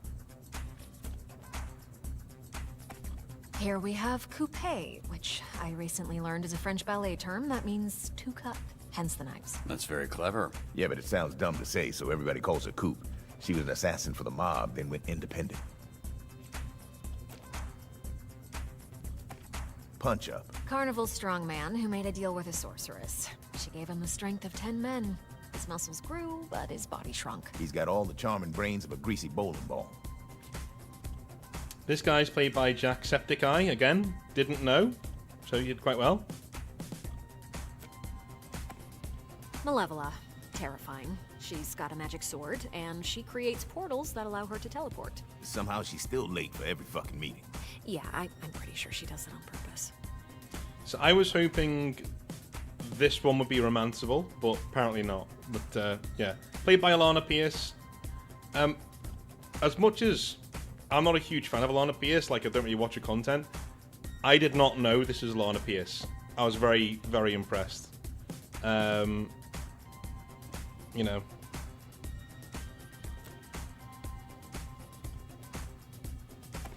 That's Golem. He is a construct. A construct? Yeah. Bunch of dirt and mud made sentient with magic. I think he's lonely.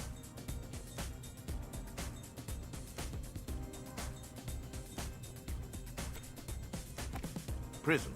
Michigan born and raised. The power is weird. She weaponizes light rays or some shit. A lot of this stuff is a guess. Why does she dress like a pop star?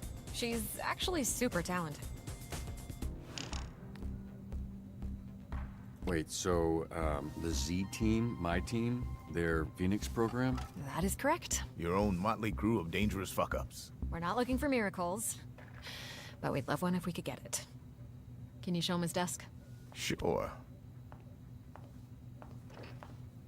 What's that arm squeeze about? You want one? Here. Fuck off. This is you. Pretty sparse, but feel free to decorate.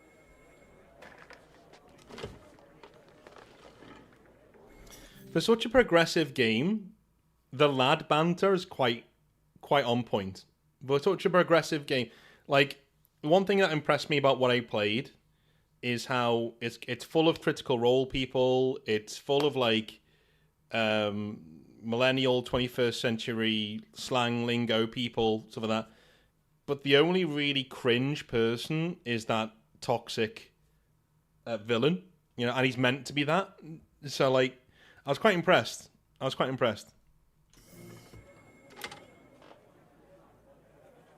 This computer's older than you look. Wait, so we're doing this? I haven't even met the team yet. We did the slideshow. First of all, that wasn't a slideshow. Look, we like to start slow. Most people don't make it past the first dispatch. And this is better for everybody's safety. What do you mean, safety? You'll be fine. And this here is our little slice of the Southland. Whenever there's a crisis in the area, we get a call, and guess who answers? Me. Exactly. Now put your headset on and introduce yourself to these pricks.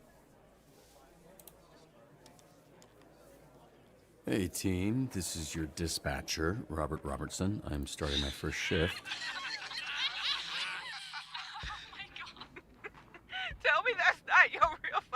bitch! You can't be this shook on your first day, come on! Can we clear the channel, please? There's a lot of overlapping on this. I saw him in his underwear. Who? Roberto son? I saw him in his underwear. He back in mine!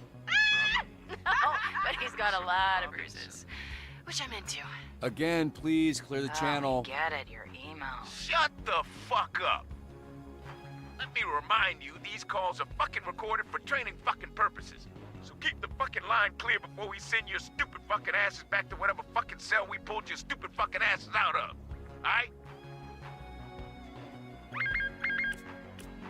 My son's balloon is stuck in a tree.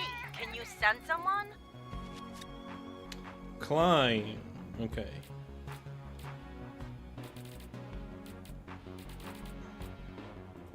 Jesus, fine. Fetching a child's lost balloon is not the best application of my talents. Okay. Then tell me what is. Off-the-books assassinations. I will take that under consideration.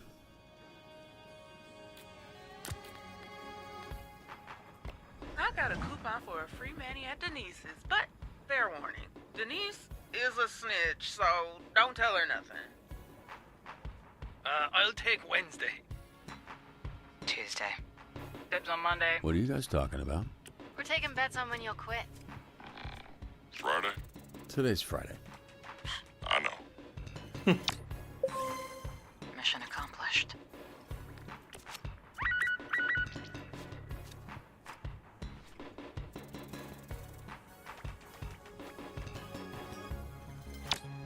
Sweet.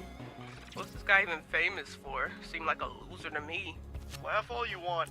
Someday, my subconscious will live on in a chip, and your subconscious will be dead. Cringe.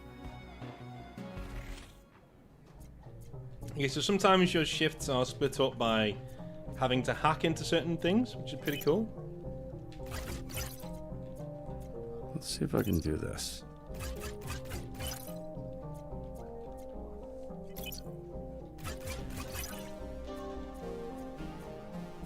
Fuck.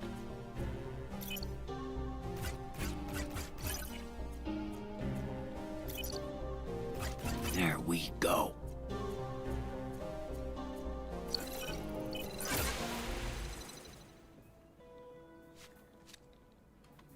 Nice.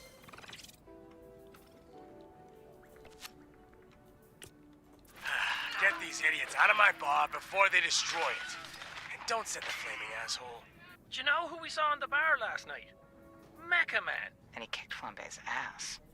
Okay. That little shit did not kick my ass. You did, though. Yeah, I think I heard about that. No, you didn't. Because it didn't happen, Bob. So we're all going to shut up about it. Yeah? Okay.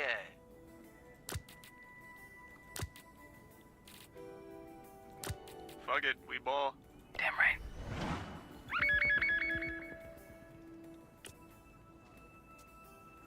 Boat robbery in progress at the yacht club.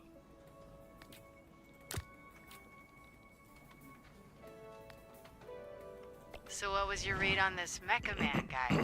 Washed up, drinking alone. A robot guy without his robot, I guess. So, just a guy? Hear that, Flambe?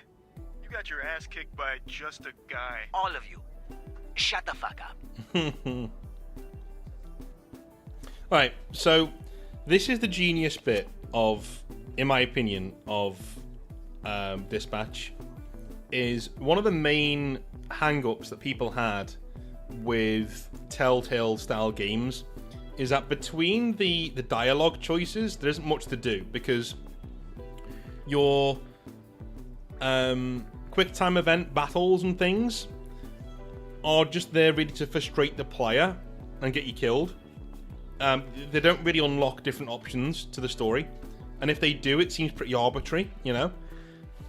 Introducing like a mini game like this, which is kind of like a mobile game but is really fun, is a genius thing to do. It breaks up the game, it breaks up the parts where you want to do talking and things, and it means you don't have to rely on quick time events. And the weakest parts of this game, I found, are the quick time events, because they just don't change anything. The fact that you can switch them off tells you that, right? So there you go. These are just fighting over the name fight. Okay.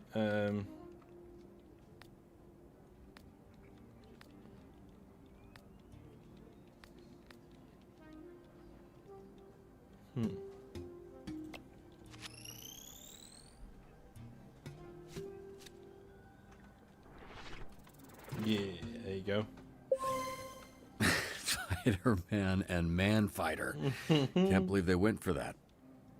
Okay, what's going on with Sonar? Oh, that, yeah. He kind of randomly turns into a monster sometimes. Randomly.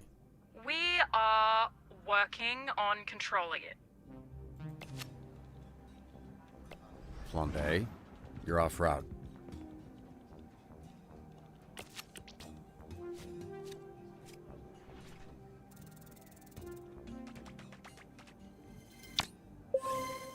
Okay.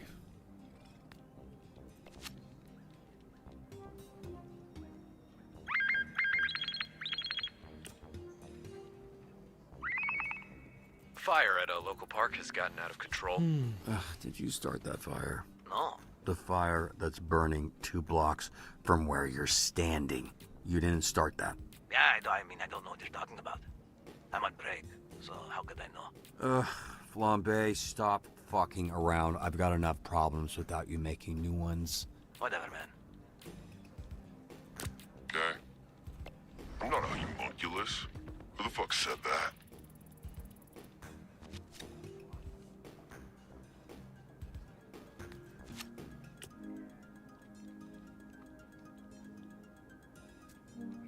Denny the Bone Zone Diaz here. Today's topic is all about SDN hiring criminals to protect us? Fucker said I was pregnant. Hell no.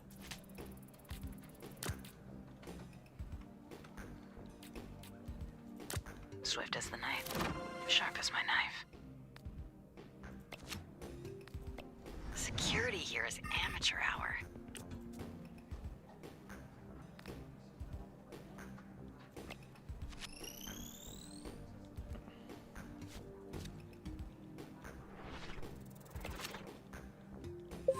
Will do.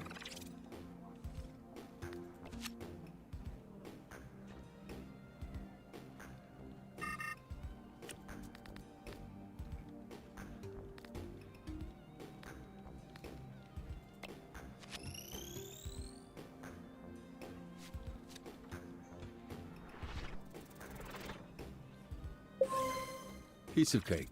All sensors are back up, team. Hey, a hero ranked up. Good job. Every rank up earns skill points. Use them for increasing stats. Use the plus icon next to a stat to spend...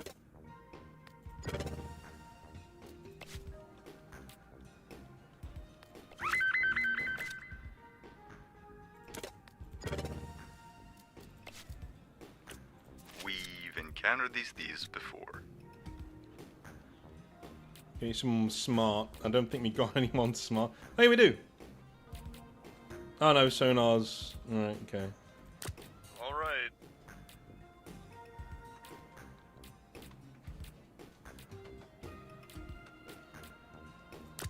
Cool. Cool.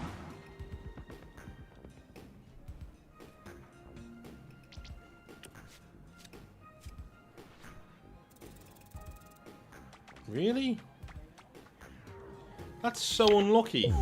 Like, just a little more effort, please. Like, she was literally the right person for the job as well.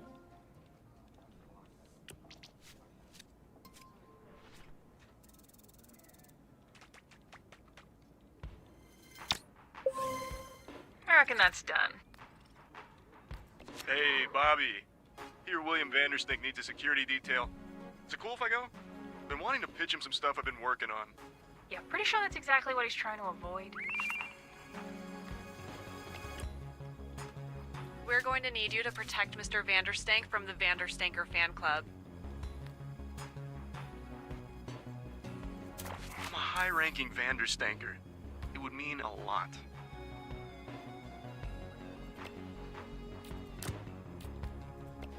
Sure. Go ahead. Thanks, man. You will not regret this.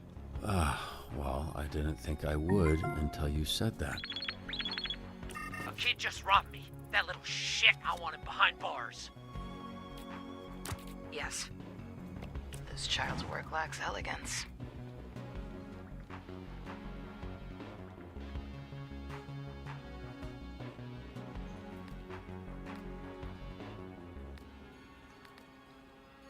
Be yourself. Goes a long way. Yeah, you're right.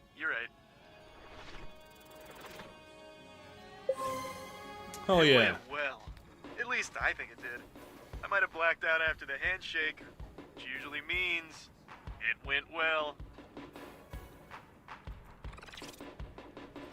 Time to freak some fuckers out.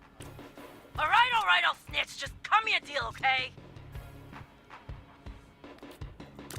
Fine, I'm going.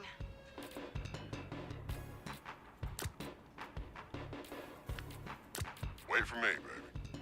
Come on, Slowpoke.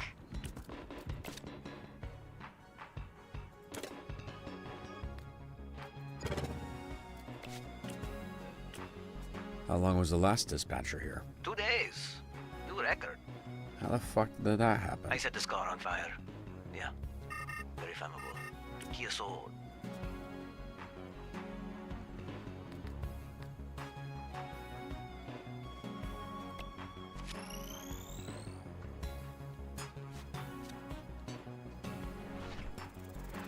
There we go.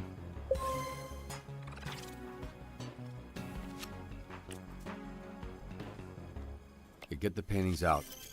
Quietly. No promises. I'm a screamer. Oh, for real? Just kidding. I know I was in my bag on that one.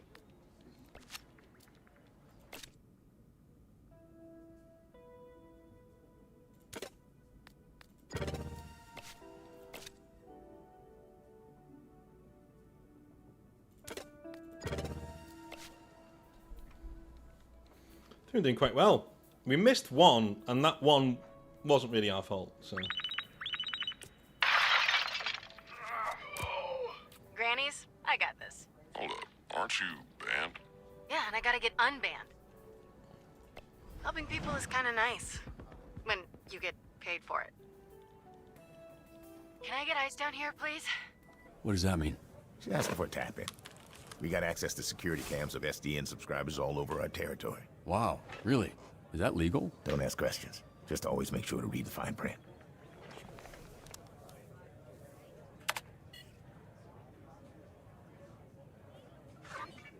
I didn't do this. Right, I feel like you've said that a lot in your life. What happened? This is how I found the place. The old guy, who I assume is Granny, was laying here when I walked in. Hey, what's your favorite donut? Look, can you just focus? What, you got ADHD or something? Yes, fucker. Is it that obvious? Yes, fucker, it is. Well, then answer the question. I don't want to sit here and fixate on it when we're supposed to be doing whatever. Plain superhero glazed. Just a plain-ass glazed donut. You happy? Not as happy as you with that glaze all over you, huh? You slap that donut around on your face a little before you put it in your mouth, huh? Yep, you got me. I love gobbling on hot, sloppy donuts. Love them from my mouth to my butt. How's it going? First date. Thanks for asking me that, so you could get all your funny jokes out. Now, can we maybe address the body in the room?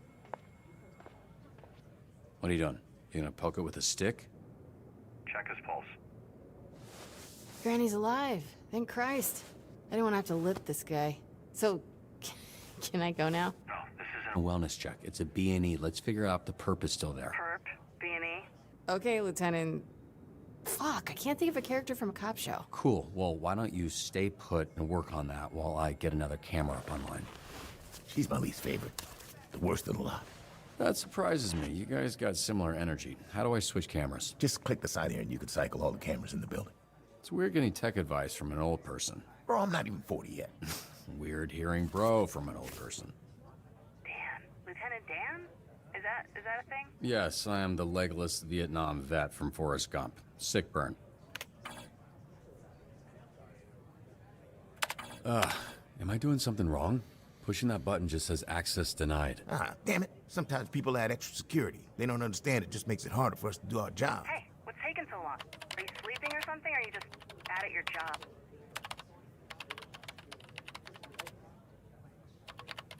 We hacking again? Alrighty. Let's do it.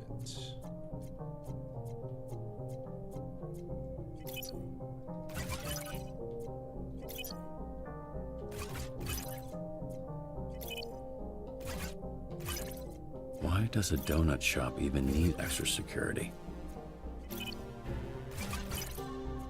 Hello? Ugh.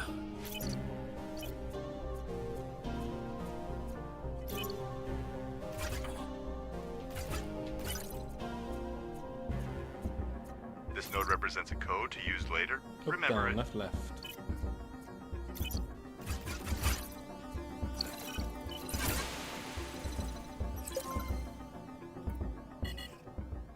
Alright, what do we got here? Herb? Beanie? Who are you, Lieutenant Dan? Hey, shut up for a sec. You're not alone.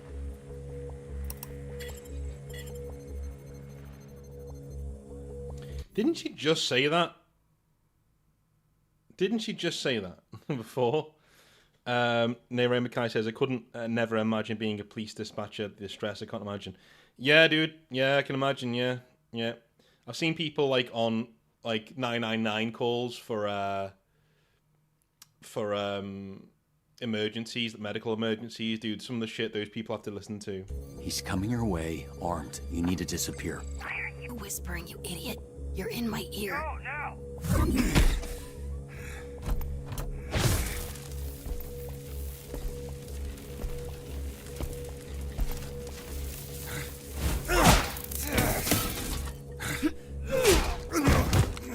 damn it. This bitch is a gusher.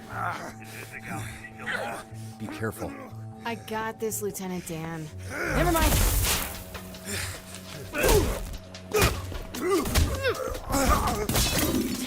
Got any more great advice? Duck!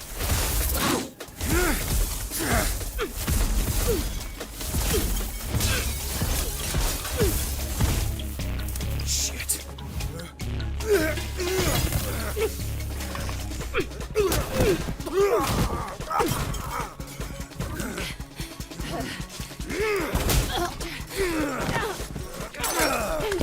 Gotcha now. This bitch. Visigo, just hold him off while I find a way to help. I could use the overhead sprinklers to short out his blaster. Come on, come on, come on. Got him.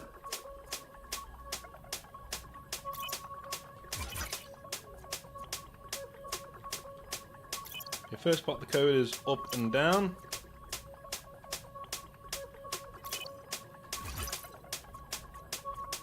Second part of the code is left and up. Up, down, left, up. Up, down, left, up. Up, down, left, up. Up, down, left, up. Up, down, left, up. Up, down, left, up. Up, down. Up, down, left, up. Yes, I've got to do that, or my mind will escape me. I will forget.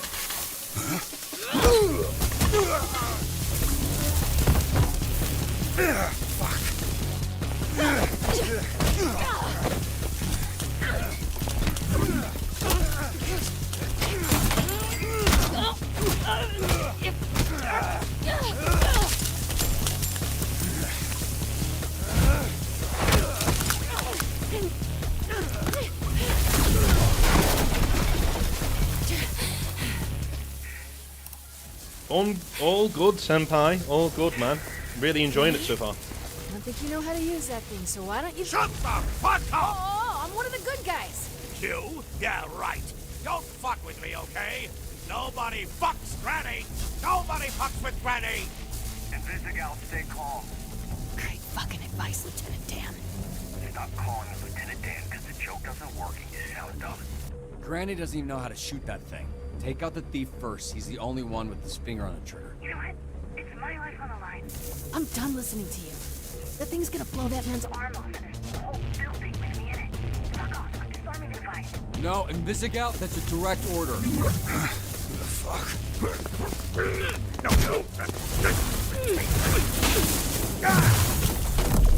Oh, fuck. Fuck! Invisigal, you there? Come in, Invisigal! Fuck, this guy's heavy. Granny's clearly a fan of his own work. Oh, really wasn't expecting to see that. He's kind of caked up. So where's the prep, Lieutenant? I think he must have had something else to do, because he left. I mean, this is why you have insurance, right?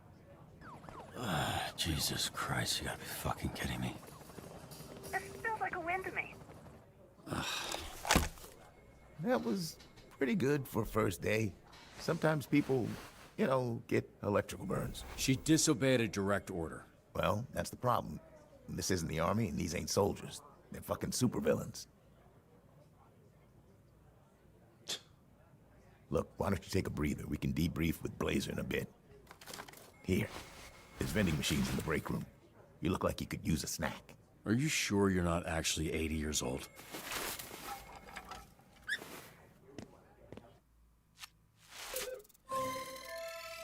Yeah.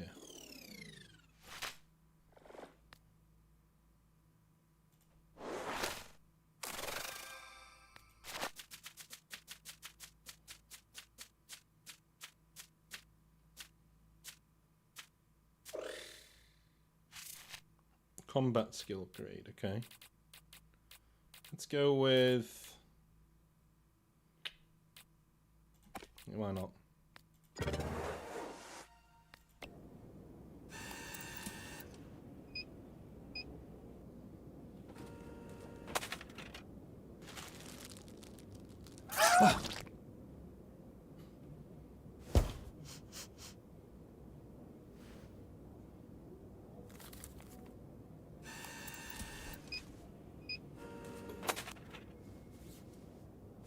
Hey. Ah, shit. What kind of superhero flinches? I didn't say which superhero. Chill out. If you had people trying to kill you for the last 15 years, you'd be jumpy too. What makes you think my life has been any different? You think growing up surrounded by a bunch of shitbag villains, I didn't need to watch my back? Yeah, well, I guess you should do a better job picking your friends. What the fuck? You can't just go around... Ow! Why does he keep screaming? His name's Sonar. Yeah, I know what sonar means. What's up? Then why are you asking why he keeps screaming? She was just explaining your, You know what? Never mind. Good shift. This guy's weird. Yeah, he is. Look, I actually just came by to celebrate the mission going well. Didn't mean to interrupt your little snack. What, do you need it pre-chewed like a little baby bird, bitch? You seriously think that went well? No, I think it went great. You trashed the place. The suspect got away, you got the client hurt. You think when that guy signed up for SD and it'd result in the back of his ball sack getting scorched? Because they don't mention that in the commercials. First of all, the place was trashed when I got there. Second, I'm sure Granny would take some crispy nuts over losing his arm. As far as the bad guy, fuck, shit happens. Fact of the matter is that shit didn't need to happen. We could have had an outcome where the client doesn't get fried and we get the perp if you had just fucking listened to me. You ask for help, then I can... What now? I make the calls, not you. Here's some advice. You're right at home behind that desk because you're no hero. You were a nerd playing a video game in a suit your daddy built. Now you're a twitchy little bitch turtle without a shell. A real hero puts their ass on the line. A real hero can't just press a button and make their problems disappear. Let me make this clear. You're not half the hero that I am. Not now, not ever. Based on what I saw today, you wouldn't last a day as Mecha Man. Because there isn't a mech suit in the universe that'll keep you from being a selfish fucking asshole. Damn.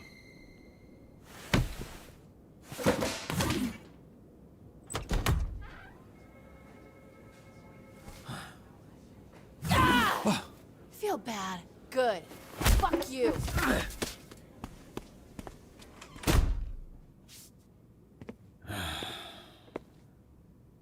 You gonna eat those Twinks? That's not what they're... You know what? Help yourself. What happened to your nose? Here we go. You have a tissue hanging from your nose, Robert. I was trying to ignore it, but That became impossible when it started soaking in blood. I get nosebleeds when it's this dry. The air in the office, it's on the dry side. Is it on the dry side? I'll have facilities look into it. All right, boys. We're here to assess Robert's first shift, and aside from whatever happened here, I thought it was pretty good. What? Told you, Robbie. I was watching on the monitor. The work you did dispatching. I don't think the Z-Team has ever had a better shift than that. We just might need to confront the fact that it might be the best they can do. Especially the way the Granny thing went. Yeah, now the Granny situation, that wasn't ideal. But I've seen so much worse with Invisigal. Let's be real. She ain't gonna make it. She's difficult to work with, sure. But I see a lot of promise in her. Really. Even the other Z-Teamers respect her. They're afraid of her. I should have done better.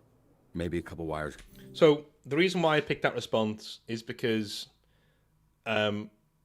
whenever I've been in a situation where I've been in charge, like I've always tried to shelter the people if they deserve sheltering. Now not everybody does, right? So sometimes even a Games Workshop, right? So you'd have people like your support staff members.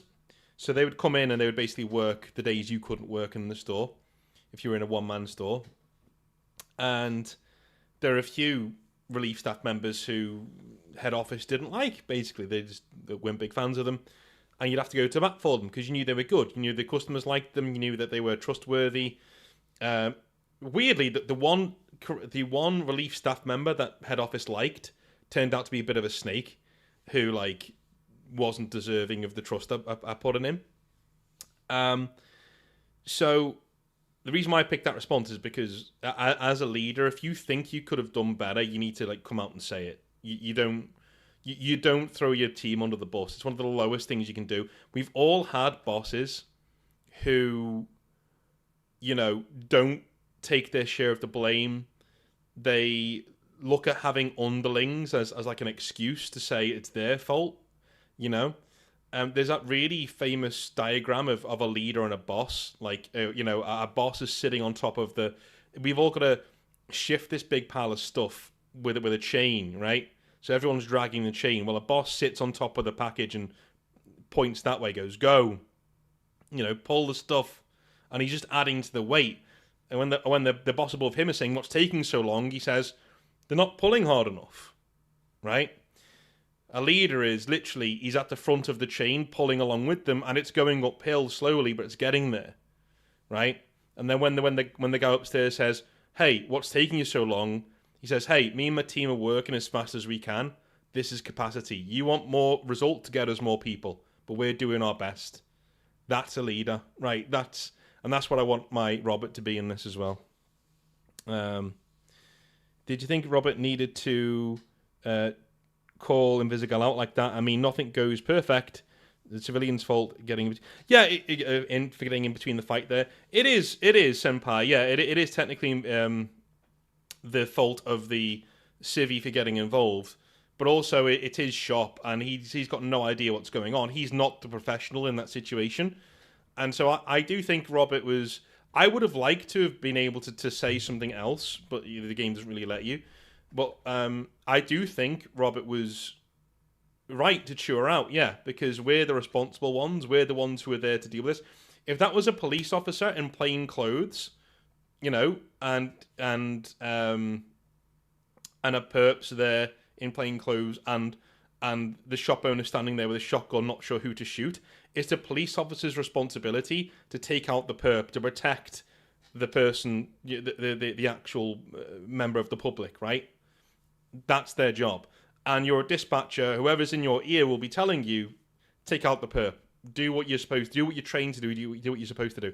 The fact is, she disobeyed, she thought she knew better, and her actions led to the injury of the client, right? She actually turned him into the shot, by the way. She went to get the stuff off him, and when the perp shot the gun, she turned him into it. so yeah, she deserved to be chewed out for that, I think. Narami Kai says, when I find a great boss, I treasure them. It makes you want to do more better. Yeah, dude, like, this is why I say at Games Workshop all the time. If you can find a boss at Games Workshop who you like and who you get along with, mwah, chef's kiss. Especially if you don't need the money, right? Because you're gonna get paid like $1,000 a month if you're a shop body, you know, a sales assistant. But if you can get a really good manager to work for at Games Workshop, and you're earning that $1,000 a month, and let's say your missus also is earning and pulling money into a flat or whatever, dude, that's a great life. I've known, and if you work hard in that job, Games Workshop is the kind of company who will recognize your hard work and promote you. Like you will rise up the ranks. That they will cherry pick you out. The minute you're working hard in a retail job at Games Workshop, they will poach you. They will take you out of there and they'll give you your own store. Because they would rather promote from within. They would rather mold people from within the system. So if you can, I would always scout the retail vacancies if you don't have a job. Even if the Games Workshop retail vacancies are just sales assistant, it doesn't matter. If you're unemployed, go for those jobs and interview. And make sure that you're interviewing the manager too. Because there are some dickhead managers out there who will make your life a living hell, and it's not worth doing a job for $1,000 a month after tax to put up with him or her, right? Interview that manager in your interview, and if you get the job, then you've got a decision to make. And you never know. If you've got a really cool one, and there are some really cool managers out there, if you can get a really cool one, you are set. You are set. Because you know, the wages pay for your rent and a little bit extra if you've got someone else to share the rent burden with you. If you don't, you're in trouble because they don't pay you very much. But anyway, enough of the Games Workshop retail stuff. Let's get on with the game. Across toward the end there, I could have been a little more clear with her. You crossed 0 wires, okay? She crossed them for you. Look, Robert, you should be proud. The bar is very low with this group. Well, it's not low for me.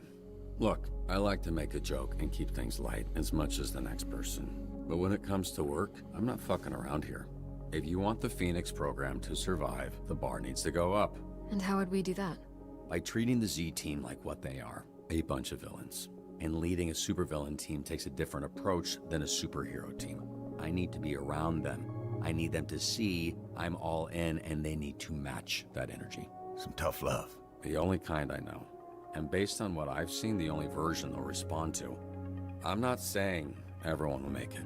They won't. I'm not saying it won't get spicy. It will. But when it does, I also need you to trust me to handle it. I don't want you stepping in. They need to respect me, even if I don't have powers. Okay, we'll do it your way. Monday, we'll get them in a room and introduce them to their new supervillain leader. I can't promise it'll work. I can only promise that I'll do my best. No fucking way it's gonna work, but it'll be way more fun to watch. Chase, some optimism, please. God damn it. Yeah, I also promise to do my best.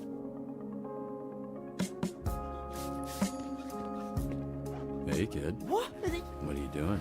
Yeah, no, I did this. It's weird, because, yeah, I saw this lady, smiling lady, person put a donut on your desk previously, and it was nicely on a napkin, but then she comes back and she just crazy, like evil mode, and smashed the same donut.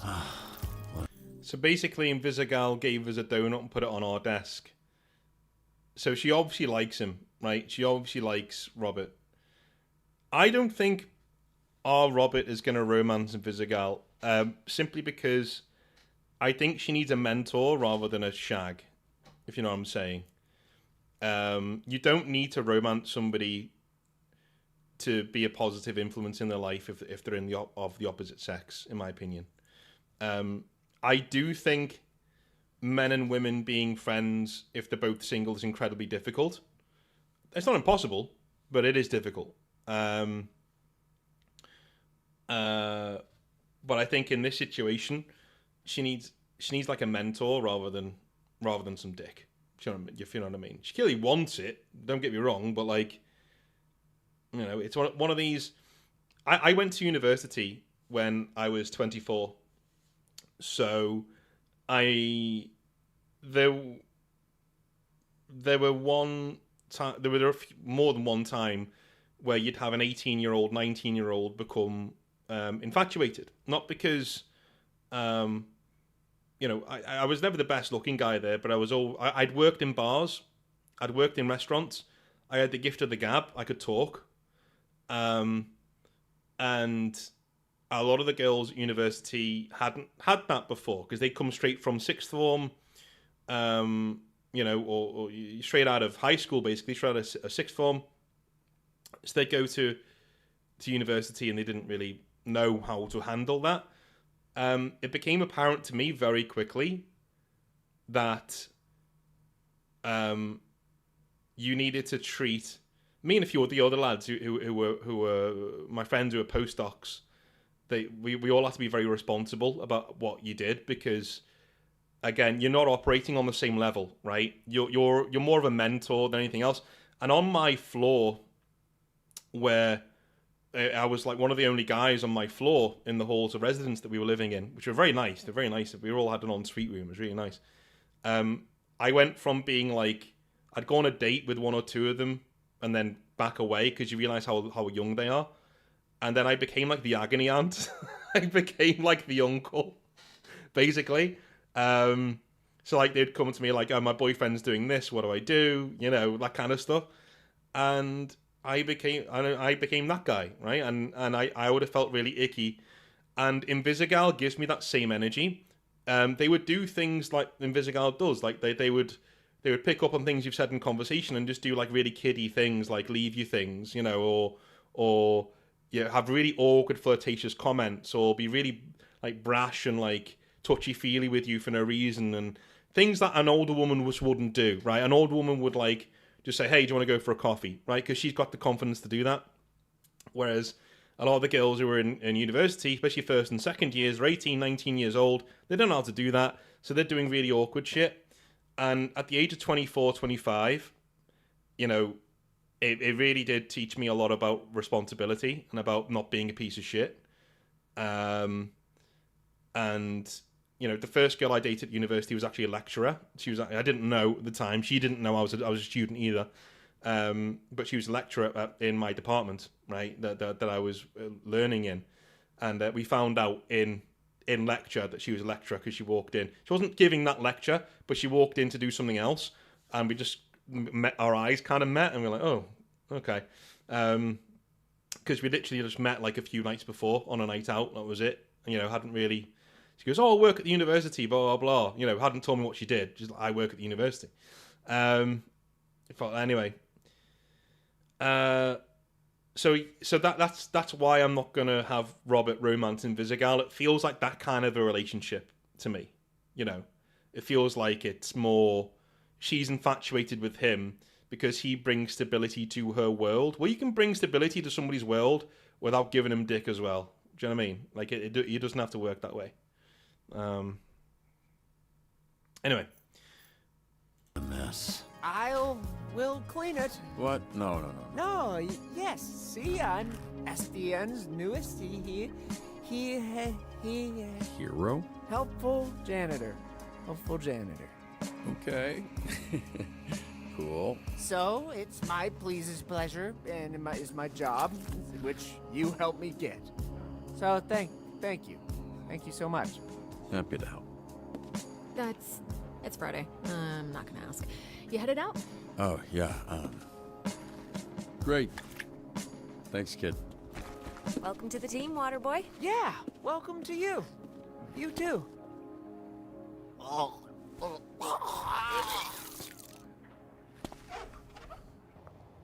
Hey, I want you to know us fixing your suit is not contingent on you fixing the Z-Team. I wouldn't do that to you. That's good to know. But don't worry about that. I'm just really glad you're here, Robert. I think we're going to do some great things together. Hey, so do you want to grab dinner or something? It's dinner time, so I assume that maybe, Actually, there's something I've been meaning to tell you. It's a little awkward to mention, but since the other night, Blonde Blazer.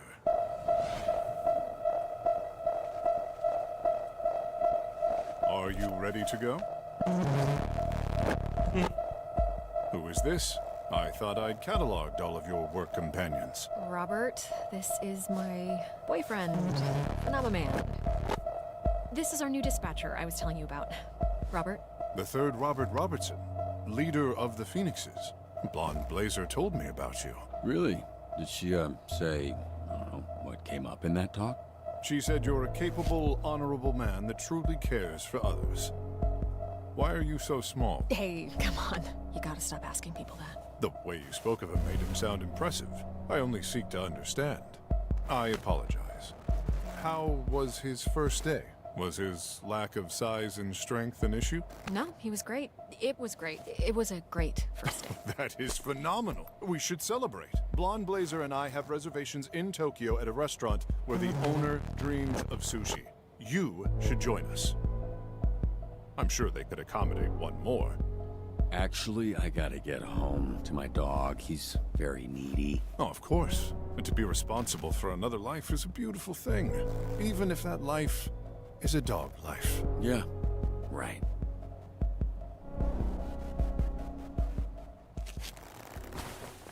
Wait, what?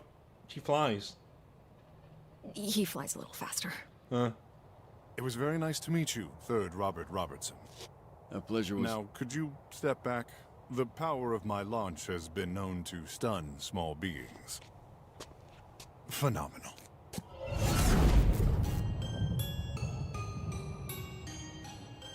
I'ma show you how to make a pound cake.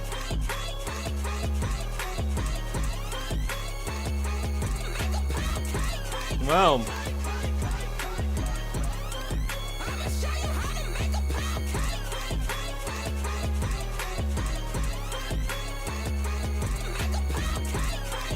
Alright, how do we do?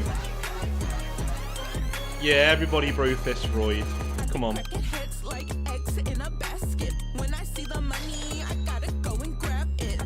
A lot of people covered for it. Okay, okay. Please donut bros.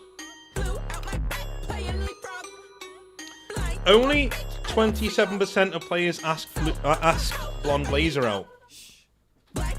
I wonder if that's because most of them are going for Invisigal. I don't know. Even 90% of players said no to dinner with Phenomaman and Blazer. Yeah, it's awkward. Yeah. You and 37% of players let Sonar meet Vanderstank and it went great. You and 6% of players dubbed the fight men, Fighter Man and Man Fighter. Nice. Alright. Let's get rid of that song. That's the only bad credit song is that one. And yeah, we are gonna go for Blonde Blazer because, you know, I mean, the artwork in the middle should tell you why. I'm joking. And we would go for the demon girl, but she's not available. But I've already given you my real reasons why. You know, it's a lot more of a healthy relationship, I think, that one, than the others. So we'll leave that one there for now. And I will carry on with that tomorrow. We will carry on with Dispatch tomorrow. Really enjoying it so far. Think it's fantastic. Like really enjoying it. Let's put that background on, shall we? There we are. Yeah, really enjoyable. I think it's really good. I think writing's top notch. We're getting. I mean, in terms of how they went about doing it, as I said before, I was very pleasantly surprised. I thought it was going to be a bit of a wet noodle in terms of, you know, how it is. The millennial writing, you know, stuff like that. But no, I'm kind of pleasantly surprised with how cool it is in terms of the actual writing.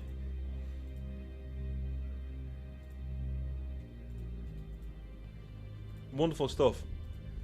I know a lot of people are saying Game of the Year. I'm leaning that way too. I think I really liked Kingdom Come Deliverance. You know, I think that was a really cool game this year. But I'm not sure about Game of the Year. Not too sure.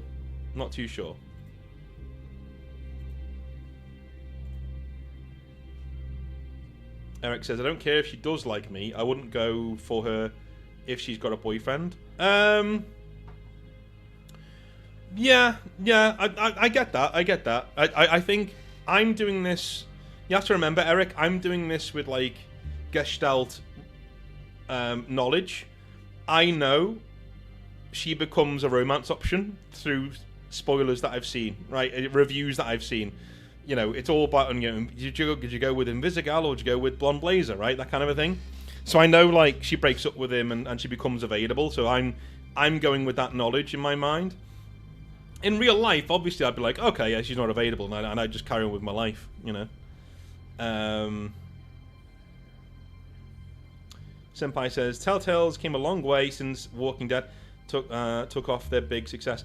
Yeah, well, this isn't Telltale. This is Ad Hoc, which are Telltale people who have left and done their own company, essentially. And Telltale... So, Ad Hoc were doing The Wolf Among Us 2, which was my favourite Telltale game.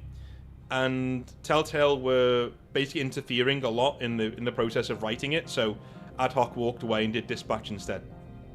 And it worked out really well, because it's a really good game. Very good game. Spencer says, Clear Obscure. I did play it. I think I played it 3/4 of the way through, and then I looked up the ending, because I just didn't want to play it anymore.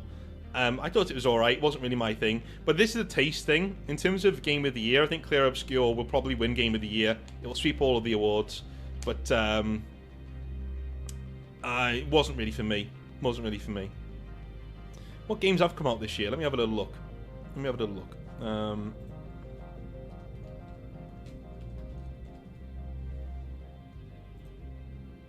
While I do that, I'm going to go to the toilet real quick. One sec.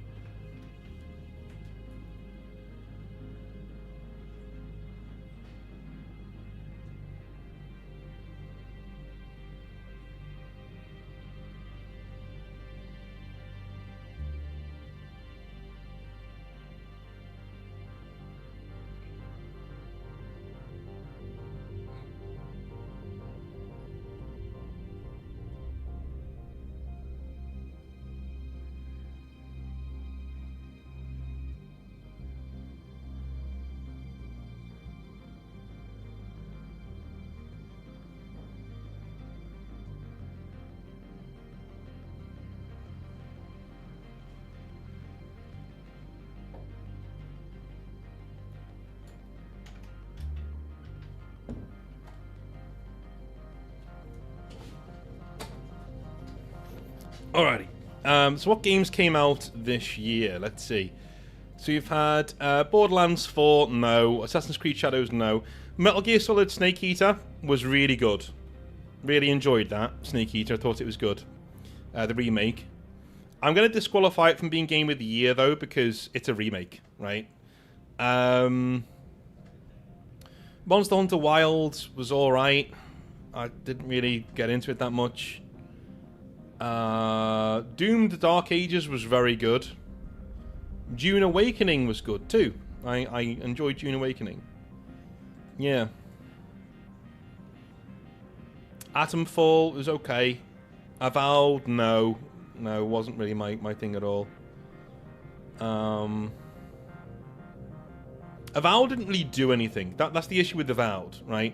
It didn't really do anything. It was just there. You know what I mean? And the world wasn't really something that pulled me in. Yeah, so for me, it's gonna be Kingdom Come Deliverance 2 or this, to be honest with you. And I think this playthrough will cement it, where it's gonna go. Was Wukong this year?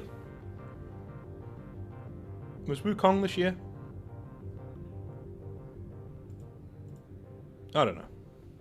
Arc Raiders. Oh, yeah, Arc Raiders. Yeah. So, Arc Raiders never got a fair shout with me because when it came out, my health news started. My health scare started when it came out. So I wasn't really in the frame of mind to play video games, so I missed it, and I've not come back to it. So I will come back to it eventually. I will come back to it eventually. Now that I'm a lot less stressed about that kind of stuff, it's all getting sorted out. I will come back to it eventually. Can we get a Northern Exile Game of the Year video? We can do, but it would be like 10 minutes long. I'll probably do it as part of a live stream towards Christmas. I'll incorporate into a live stream. We'll do it that way.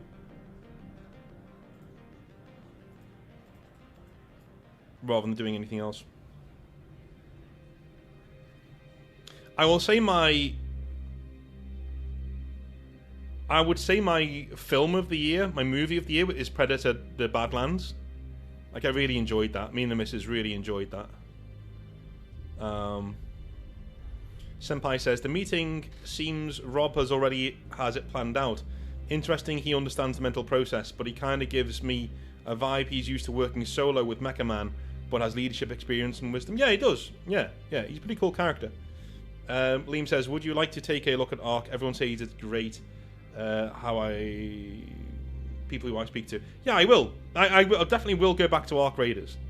When I've got a bit of time. Right now, I'm streaming and I'm really enjoying Dispatch. When that's done, I'll probably do a Gorbad Ironclaw playthrough on Warhammer 3. Because it's just cool, right? And then we'll see. Have you thought about filming narrative campaigns for the channel? Bring in your favourite channels and have some fun. Yeah, man. That is a big dream of mine, but it's also